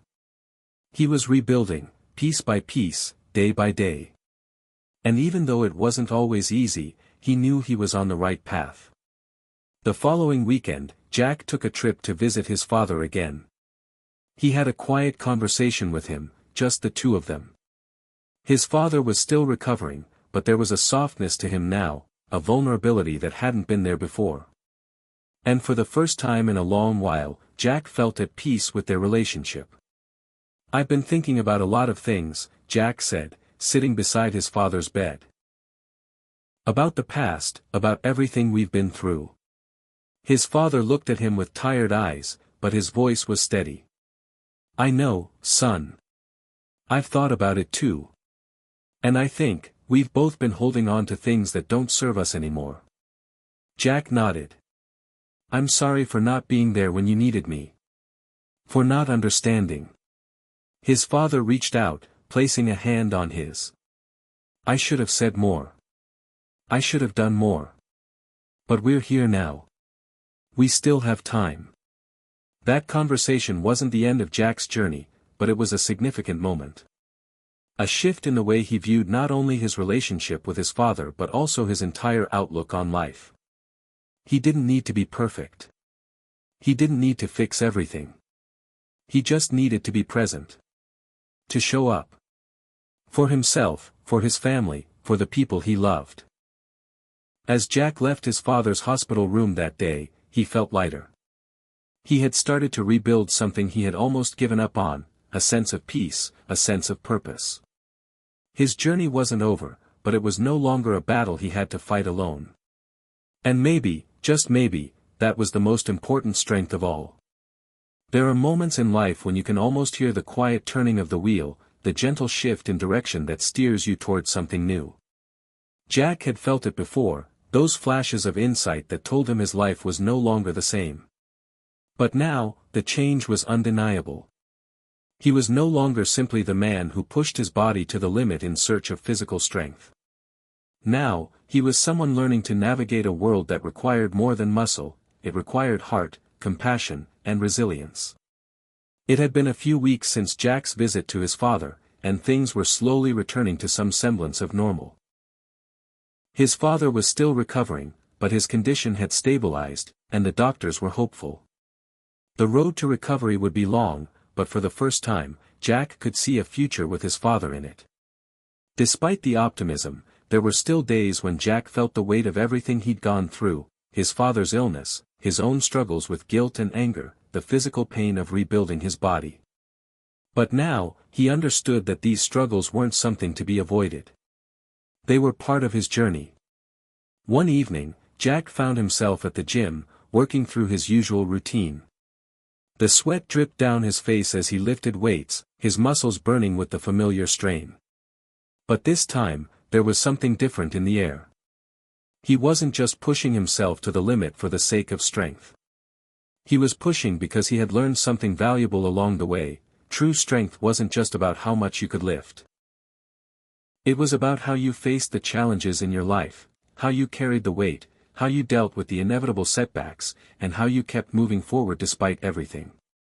Riley was there too, as she always was, patient, encouraging, and understanding. She had seen Jack's transformation firsthand, and she knew he was no longer the same person he had been when they first met. He had grown, not just in his physical abilities, but in his emotional resilience as well. "You're doing great, Jack," Riley said as she watched him push through his set. "But don't forget to breathe." Jack paused for a moment, taking a deep breath as he wiped the sweat from his brow. He hadn't even realized he'd been holding his breath. "I'm not just pushing myself physically anymore," Jack admitted, sitting down on the bench for a brief break. "I'm pushing myself in ways I never thought I'd have to. I'm learning to face the things I've been avoiding."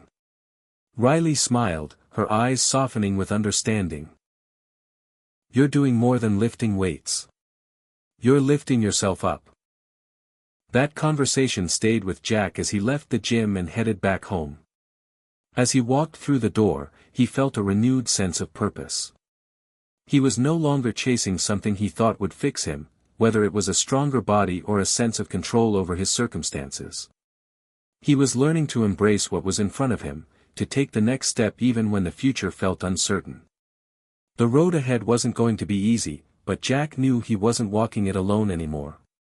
His father was still fighting his way back, and Jack's relationship with him had begun to heal in ways he never expected. His emotional struggles hadn't disappeared, but he was learning to face them head-on, one day at a time. A few days later, Jack received a call from his father's hospital. The doctors had good news: his father's condition had improved enough that he could go home. The road to recovery would still be long, but the worst was over. Jack couldn't help but feel a surge of relief. The weight that had hung over him for the past few weeks was finally starting to lift. It was as if the future, once so uncertain, had begun to brighten again. When Jack walked into his father's house that day, the air felt different. His father, who had been so frail in the hospital, was now sitting up in a chair by the window, looking out at the garden. He seemed, almost himself again. Stronger, more present. Jack approached him cautiously, unsure of how to bridge the distance that had remained between them for so long. But when his father looked up and smiled, something in Jack's chest unclenched. "You made it, Dad," Jack said softly, sitting down beside him. His father chuckled, his voice still weak but filled with warmth. I'm still here, son. Jack smiled back, a lump in his throat. I'm glad you are. I really am. They sat in silence for a moment, just the two of them. There was no need for words. Jack had spent so much time wondering if their relationship could ever be repaired, but now, sitting beside his father, he realized that the healing didn't have to be perfect. It didn't have to follow a clear path. What mattered was that they were both here, in this moment, trying. Over the next few weeks, Jack and his father spent more time together, rebuilding their bond piece by piece. It wasn't easy. Old wounds didn't heal overnight, and the silence between them sometimes felt heavy. But with each passing day, they found new ways to connect, whether it was watching the game together, reminiscing about old memories, or simply sitting in companionable silence. Jack had never realized how much he had taken these small moments for granted until now. Riley continued to be a steady presence in Jack's life. He shared his progress with her, not just in terms of his workouts but in his emotional journey as well. She had become more than just a training partner. She was someone who truly understood him, someone who had seen the depths of his struggles and still believed in his ability to overcome them. I'm proud of you, Jack, Riley said one evening as they wrapped up their latest workout. You've come a long way. Jack smiled, feeling a sense of gratitude wash over him. I've learned a lot. About strength, about life, about what really matters. The road ahead was still uncertain, but for the first time in a long time, Jack felt prepared to face it. He wasn't just relying on his muscles or his determination. He was relying on his heart, his capacity to love and be loved, and his ability to face the hard truths. And as he stood at the edge of the future, Jack realized that the true measure of his strength wasn't how much he could lift or how far he could push himself. It was how he kept moving forward, despite the setbacks, despite the fears. The road ahead wasn't easy, but he was ready to walk it, one step at a time. Sometimes, the biggest challenges in life aren't the ones that can be seen. They aren't the physical obstacles, the weights on the bar, or the bruises left after a hard workout. They're the invisible ones, the fears, the doubts, the struggles we keep buried deep inside ourselves. And Jack was beginning to realize that these unseen forces were just as powerful as anything he had faced before. It had been a few weeks since Jack had settled into his new routine. His father was recovering steadily, and their relationship, though still fragile, was growing stronger with each passing day. Jack had started focusing more on his emotional health, learning to deal with the complexities of his past and the weight of his own insecurities. But despite the progress, something still lingered beneath the surface. A nagging feeling that he couldn't quite shake. Jack had always been good at pushing through physical pain. It had become second nature to him. But the emotional pain, the guilt, the anger, the self-doubt, was different. He couldn't outlift it or run away from it. No matter how much he tried to bury it under the weight of his workouts, it was still there, lingering like a shadow. One evening, after a long day at the gym, Jack sat alone in his apartment, reflecting on everything he had been working through. The silence felt heavy, as if the walls themselves were closing in on him. The familiar hum of the city outside his window felt distant, and for the first time in a long time, Jack felt truly alone. He wasn't used to this feeling. He had always prided himself on being self-sufficient, on being able to handle whatever came his way. But now, it seemed like his own mind was the greatest obstacle he had yet to face. He thought about his father, how much had changed between them. There had been progress, yes, but there was still so much left unsaid. The years of silence, of unspoken resentment, hadn't disappeared overnight. There were still unresolved issues, things that neither of them had the courage to confront.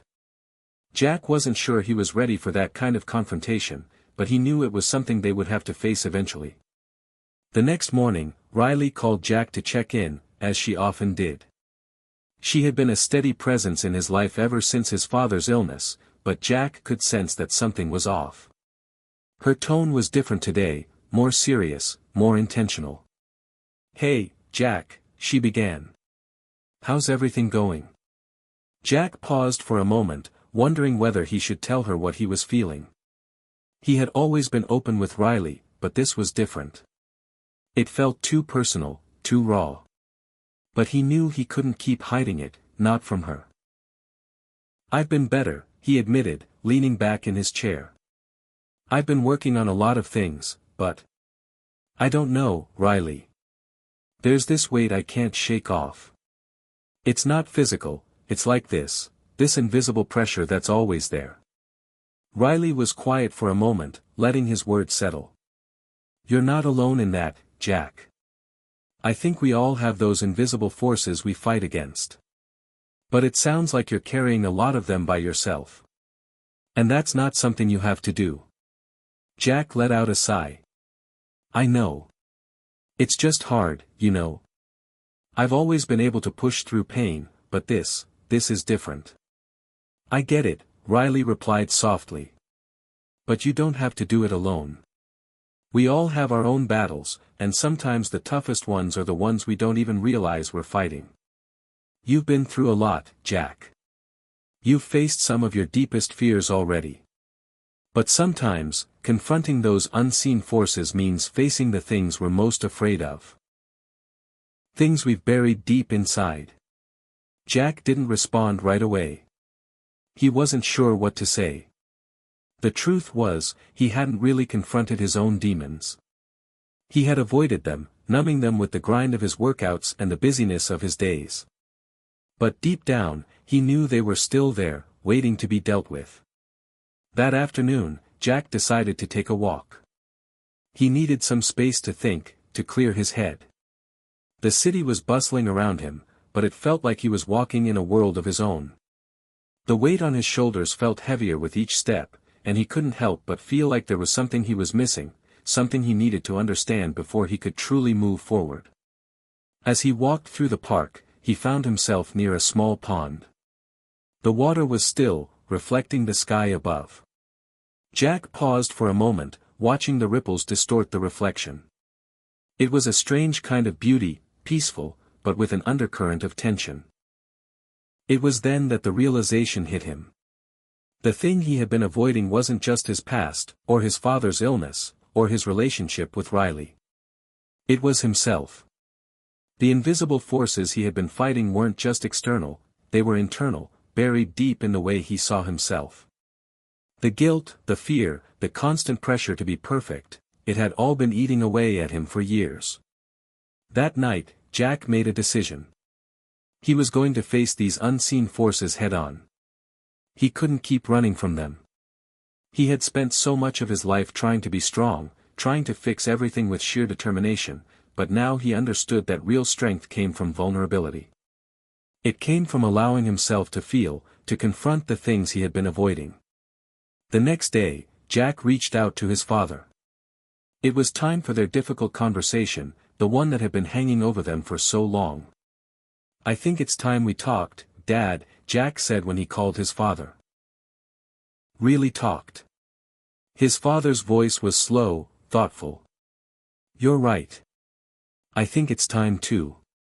As Jack walked into his father's house that afternoon, he could feel the tension in the air. This was it, the conversation that could change everything. But for the first time in a long while, Jack wasn't afraid. He had faced the unseen forces inside of him, and now he was ready to face them with his father. The conversation wasn't easy. There were tears, there were apologies, and there were moments of silence.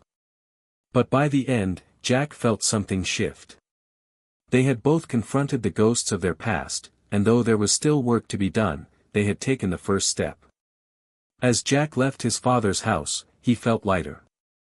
The invisible forces that had once seemed so powerful were now within his grasp. He had faced them, and he had begun to understand that true strength came from confronting the things you couldn't see. There are times in life when you reach a point of realization. A moment when you can no longer ignore the truth. It's as if all the walls you've built around yourself start to crumble, piece by piece, and you're left standing in front of a new reality. The question then becomes, what do you do with that newfound freedom? Do you retreat back to the comfort of what you know? Or do you embrace the challenge of pushing forward, even when it seems like the hardest thing in the world. For Jack Turner, that moment had arrived. It had been a week since Jack had finally confronted the invisible forces that had been holding him back. The conversation with his father had been difficult, but it had opened the door to something new. There was a sense of peace now that hadn't been there before, peace in knowing that they were both trying, both learning to rebuild what had been broken. But as Jack stood in the gym that morning, staring at the weights before him, he realized that something inside him had shifted. He wasn't just lifting for strength anymore. He was lifting to break through something deeper, something inside himself. The invisible barriers that had kept him from truly living the life he wanted were starting to crack. And with each set, each rep, Jack was pushing himself closer to the person he was meant to be. Riley was there, as always, offering her steady encouragement. She had become more than just a training partner, she had become a mirror, reflecting back to him the person he was becoming. The person who could face his fears, his insecurities, and his past, without flinching. "All right, Jack," Riley said, her voice steady and confident. "Let's hit it. I want to see you push past your limits today. Don't hold back." Jack nodded, taking a deep breath. He felt the familiar rush of adrenaline as he gripped the barbell, but this time, it was different. This time, it wasn't just about physical strength. It was about breaking the mental barriers that had kept him stuck for so long. As he began his set, Jack could feel the weight pressing down on him, but it wasn't the physical weight that made him struggle. It was the mental weight, the doubts, the fears, the memories of all the times he had fallen short in the past. But with each rep, he pushed through. And with each rep, he broke down a little more of that mental resistance. By the time he finished his set, Jack was breathing heavily, sweat pouring down his face. But there was a different kind of exhaustion now, a sense of accomplishment that came not from the physical strain, but from the mental breakthrough he had just experienced. Riley was watching him with a look of pride. "See? You've got more in you than you realize. But the key is breaking past the mental barriers. That's what will take you further than anything else." Later that day, Jack took a moment to reflect on what had just happened. For so long, he had been focused on the physical, on building a stronger body, on pushing his muscles to their limits. But now, he was beginning to understand that real strength came from within. It came from confronting the things that scared him, the things that made him feel vulnerable. It was about breaking through the barriers that had kept him trapped in his own mind. He thought about his father and the conversation they had shared. There had been a time when Jack had been too afraid to even speak to him, too afraid to face the hurt and anger that had built up over the years. But now, he could see a future where they were both free of that weight, a future where they could both heal, together. The next day, Jack decided to take another step forward. He called his old friend, Brian, who had been a constant in his life, but someone he hadn't seen or spoken to in a long time. Their friendship had once been strong, but over time, life had gotten in the way. They had drifted apart, and Jack hadn't done much to reconnect. But now, with the lessons he was learning about strength and vulnerability, he knew it was time to rebuild that bridge. "Hey, Brian, it's Jack," he said when Brian answered the phone. "Jack. Man, it's been a while. How are you?" "I'm good. Actually, better than good. I've been doing some thinking, and I realized we've kind of lost touch. I'd love to catch up. How about we grab a drink sometime this week?" There was a brief pause before Brian responded, his voice warm. "I'd like that. Let's do it." As Jack hung up the phone, he felt a sense of relief. Reaching out to an old friend wasn't as hard as he had made it out to be. It was just another barrier that needed to be broken. The rest of the week passed by in a blur of workouts, deep conversations, and moments of quiet reflection. Jack was learning to face his fears and confront his past, but there were still days when the weight of it all felt too much to carry. On those days, he turned to Riley, who had become his anchor. She had seen him at his lowest and at his highest, and she always knew how to help him find his way back to center. "Remember, Jack," Riley said one evening as they sat on the steps outside the gym, watching the sun set. Breaking barriers isn't about doing it all at once. It's about taking it one step at a time. Each day is a chance to push a little further, to challenge yourself a little more. You're already on the right path. Jack smiled, grateful for her support. I'm starting to see that. It's not about perfection, is it? It's about progress. Exactly, she replied, her voice full of conviction. You don't have to have it all figured out right now. Just keep moving forward. That's all that matters. As Jack walked home that night, he couldn't help but feel a sense of pride. The mental barriers that had once seemed so insurmountable were slowly beginning to crumble. And with each piece that fell away, Jack was becoming a stronger, more complete version of himself. But he knew the journey wasn't over. In fact, it had just begun. There were still many barriers to break, many challenges to face. But Jack was ready for them. He had learned that true strength wasn't just about what you could lift or how fast you could run. It was about breaking through the walls you had built inside yourself, facing your fears, your insecurities, and your past, and continuing to move forward, no matter what. There are moments in life when the road ahead feels uncertain, like stepping into a vast wilderness with no map to guide you. The unknown is daunting, and the temptation to turn back is always there. But sometimes, it's in these moments of uncertainty that we discover the most about ourselves. It's when we venture into uncharted territory that we learn how far we're willing to go, how much we're willing to risk, and how much strength we truly have. Jack Turner was about to step into that territory. The weeks had been a whirlwind of change for Jack. With each passing day, he was pushing further out of his comfort zone, breaking through mental barriers and reconnecting with people from his past. His relationship with his father had improved, and he was even rekindling old friendships, like the one with Brian. But there was still something missing, a feeling of restlessness that he couldn't quite place. It wasn't just about the gym anymore. Jack had long since realized that true strength wasn't just physical, it was mental, emotional, and spiritual. But he also knew that real growth came from pushing yourself into the unknown, from challenging yourself to go beyond what you thought was possible. It was late one evening when Jack received a call that would change everything.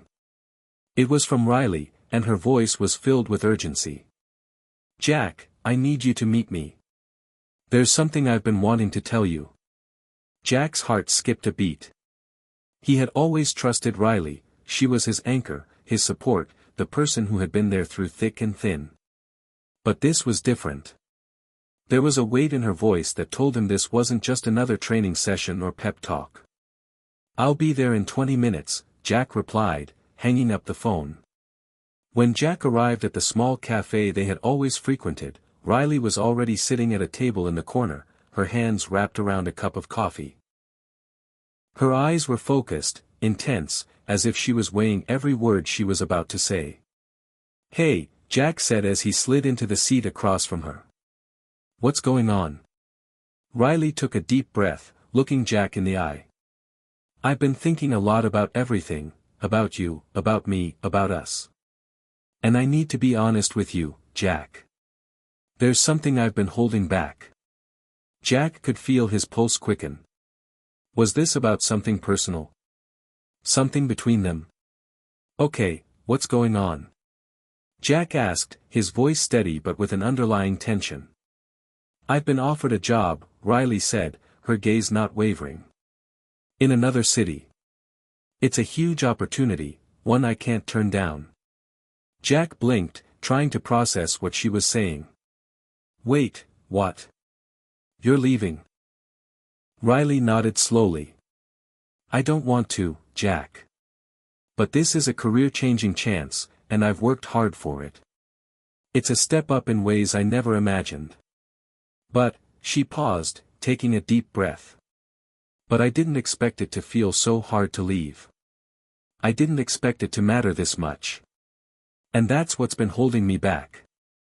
I didn't know how to tell you because I know how much you depend on me, how much you've relied on me these past months. Jack sat back in his chair, the weight of her words settling in. He had known that Riley was driven and ambitious, but he hadn't seen this coming. The thought of her leaving, of their partnership ending, hit him harder than he expected. "You're really going to go?" Jack asked, his voice quieter now. Riley nodded. "I have to. But I want you to know. I care about you, Jack. I really do. And this isn't easy for me either. But I believe in you. I believe you're ready for the next step. You don't need me to keep pushing you anymore." Jack's mind raced. This was the unknown he had been avoiding. This was the moment he had been training for without even realizing it, the moment when the world shifted beneath his feet, and he had to choose whether to stand still or step forward into the future. The next few days were a blur for Jack. He spent long hours in the gym, pushing himself harder than ever, trying to drown out the noise of his emotions. The idea of losing Riley, his closest friend and ally, felt like a punch to the gut. But deep down, he knew that this was a step he had to take. The unknown had arrived, and he couldn't hide from it any longer. The day before Riley was set to leave, Jack found himself standing outside her apartment, his mind a storm of conflicting thoughts. He had to say something, something that would acknowledge what they had been through together and how much it had meant to him. Riley opened the door, her expression softening when she saw him standing there. "Hey," Jack said, his voice steady but full of emotion. "I don't want you to go. I don't want to lose you, but I also know that you have to do this. And I'm proud of you, Riley. I'm proud of everything you've accomplished, and I believe in you. But I want you to know, I'm not stuck anymore. I'm not the person I was before. And maybe this is the next step for both of us. Maybe we both need to step into the unknown, to break through the barriers that have been holding us back." Riley's eyes softened, and for a moment, they just stood there, silently understanding each other. "I'll always be here for you, Jack," she said, her voice tinged with emotion. "And you'll always have me in your corner, no matter where I am." Jack nodded, his heart heavy but full of gratitude. He knew that this was the right choice for her, even if it felt like the hardest one. He also knew that this was a turning point for him, a point where he had to start navigating life without the safety net he had relied on. As Riley left the next day, Jack watched her drive away, feeling a mix of pride, sadness, and a deep sense of uncertainty. The road ahead was uncharted, and he had no idea what it held. But for the first time, he wasn't afraid of the unknown. He was ready to step into it, to face whatever came next with the strength he had gained from confronting his fears. The path forward had always been unclear for Jack Turner.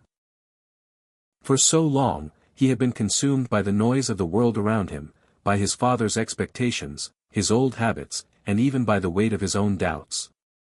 But now, with Riley gone and the gym feeling quieter than ever, Jack felt an unfamiliar sense of freedom. It was as if he had been given a blank canvas, one he could fill with whatever he chose.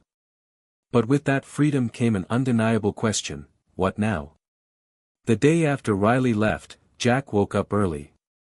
The sunlight filtered through the blinds, casting long, soft shadows across the room. For a moment, he stayed still in bed, letting the quiet of the morning wash over him. There was no rush today, no urgent need to be anywhere or do anything. He was at a crossroads. His future was no longer defined by the routines that had once anchored him, and now, it was up to him to decide what the next step would be. Jack had always been someone who thrived on structure, on goals that were clear and tangible.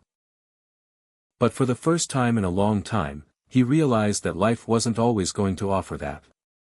He had to make his own way, decide what mattered, and trust that whatever he chose, it would be the right thing for him. After a long pause, Jack stood up from his bed and walked to the window, looking out at the city below.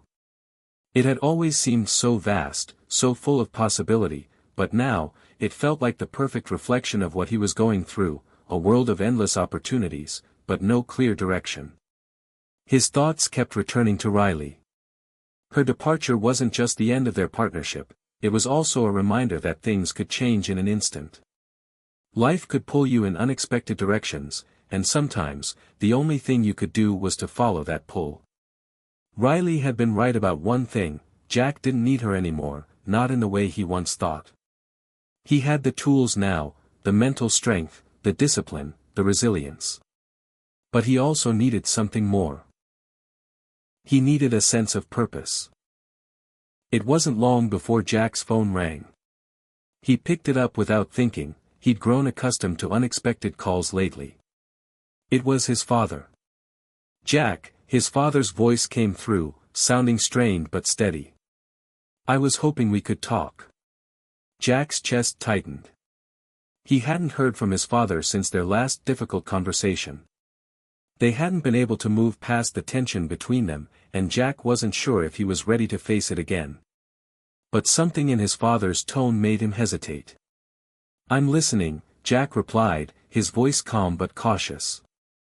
"I've been doing some thinking, too," his father said. "And I realize I haven't exactly been the father you needed me to be.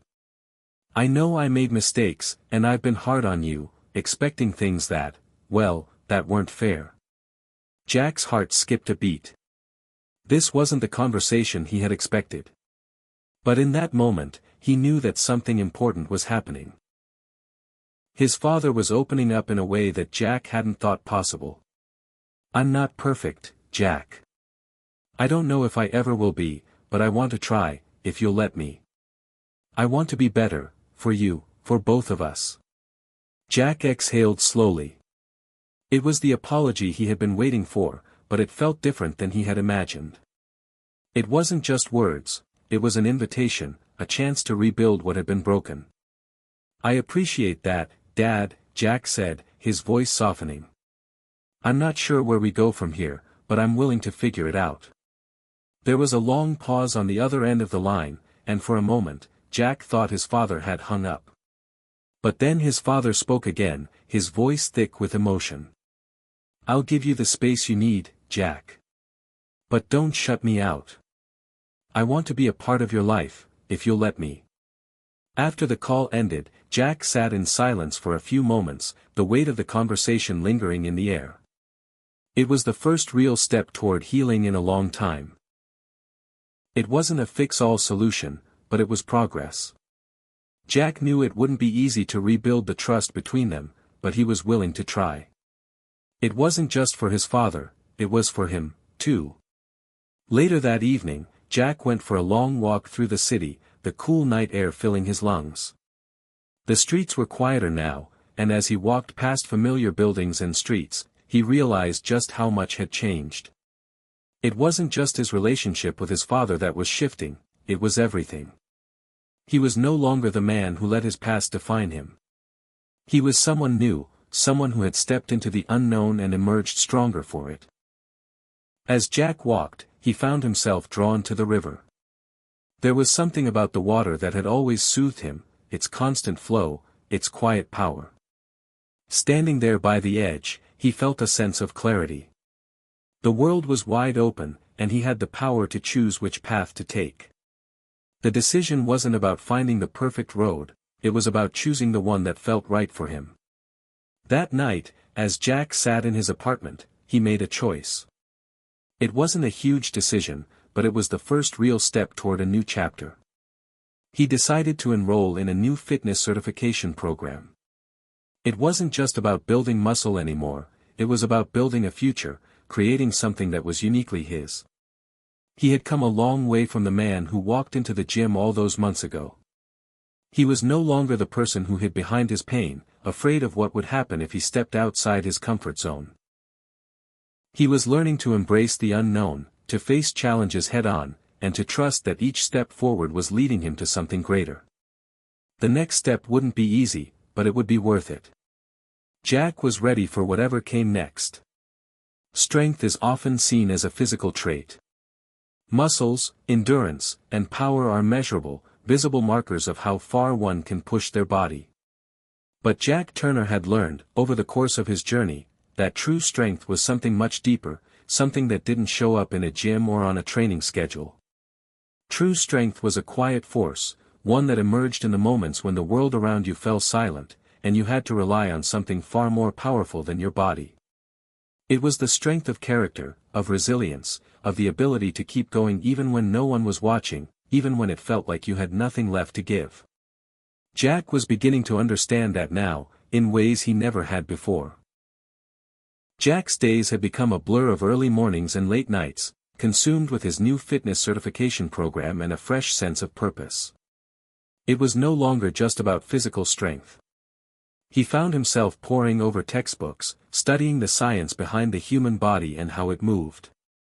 The more he learned, the more he realized that his true calling wasn't simply about being a trainer, it was about helping others discover their own strength, the kind that went beyond muscle and stamina.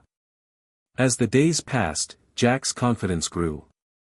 He had taken that leap into the unknown, and while the road was still rocky, he could feel his footing becoming surer with each step. He began to see how far he had come, from the man who hid in the shadows of his past to the one now actively forging his future. But even as things began to fall into place, he knew that there were still parts of him he hadn't fully faced. His relationship with his father, the emotional scars he carried from years of strained connection, still loomed over him. He hadn't heard from his father much since their conversation, but one evening, as Jack was preparing dinner, his phone rang again. The number on the screen was familiar, it was his father's. Jack hesitated for a moment before answering. The distance between them was still there, thick and tangible. But maybe it was time to bridge that gap. "Hello?" Jack said, his voice steady but unsure. "Jack," his father's voice was softer this time, less rigid. "I've been thinking about what you said, and I realized something. You were right, I've always been so focused on making you tough, making you strong, that I never stopped to think about how you were feeling. I've missed so much, Jack, and I want to make it right. I don't want to just be your father in name. I want to be a part of your life, in a way that matters." Jack felt his throat tighten. He hadn't expected such an open conversation, especially not from his father. This wasn't about power or dominance or control. This was about vulnerability. "I don't know how to fix things, Dad," Jack admitted, his voice breaking a little.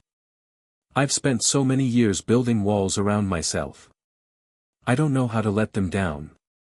"You don't have to let them all down at once," his father replied, his voice full of understanding. "But I want to try. We don't have to be perfect, Jack. We just need to try." For the first time in a long time, Jack felt something he hadn't in years, hope. It wasn't a guarantee that everything would fall into place immediately, but it was a step. And sometimes, that was enough. The next few days were a blur of studying, training, and quietly reflecting. Jack was still navigating his newfound freedom, his career ambitions, and his personal growth, but now there was something new in the mix, a sense of acceptance. His past didn't define him anymore. The mistakes he had made, the pain he had endured, none of it would stop him from moving forward. He was taking the reins of his life, and with every decision, he was becoming the person he was always meant to be. And then came the challenge that Jack hadn't expected, a visit from Brian. Brian had always been a wild card in Jack's life. Their friendship had been forged through years of shared experiences, but it had also been marked by moments of betrayal, miscommunication, and distance. After Jack's deep conversation with his father, he had expected things with Brian to be smooth sailing, but it seemed that wasn't the case. Brian's life had taken a different turn in the last few months, and it had brought him back to Jack with a question Jack wasn't sure he could answer. They sat at a local bar, beers in hand, trying to navigate the awkwardness that had built up between them. Brian was the first to speak. "Jack, I've been thinking about everything.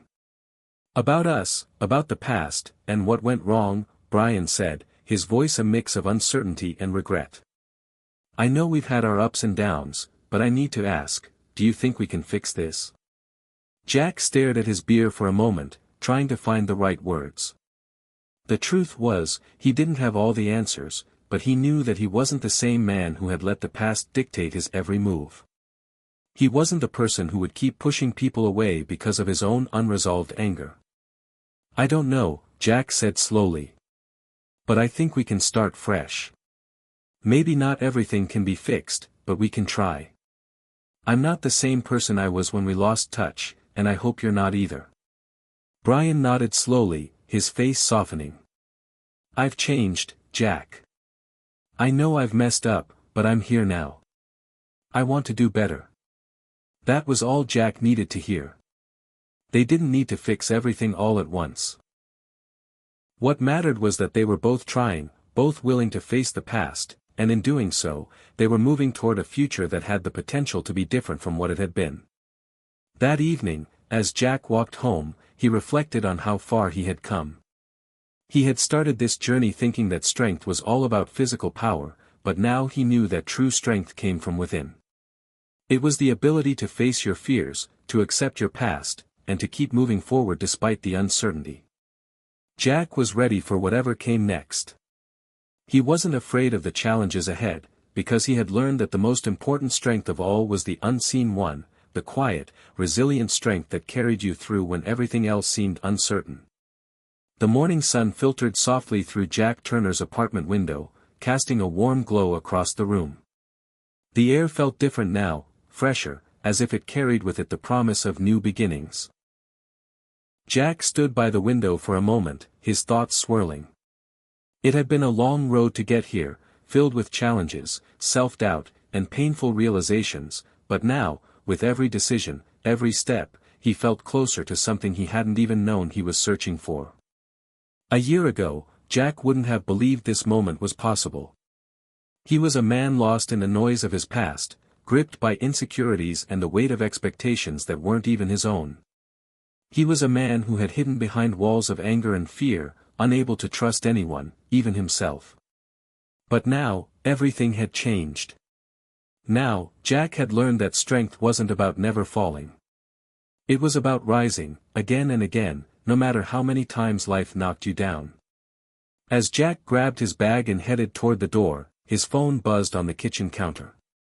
It was a message from Riley, and his heart skipped a beat. They had been in contact here and there over the past few months, and though their relationship wasn't the same as it once had been, Jack had come to respect her in a way he hadn't before. Hey, Jack. I heard about the new gym opening in town.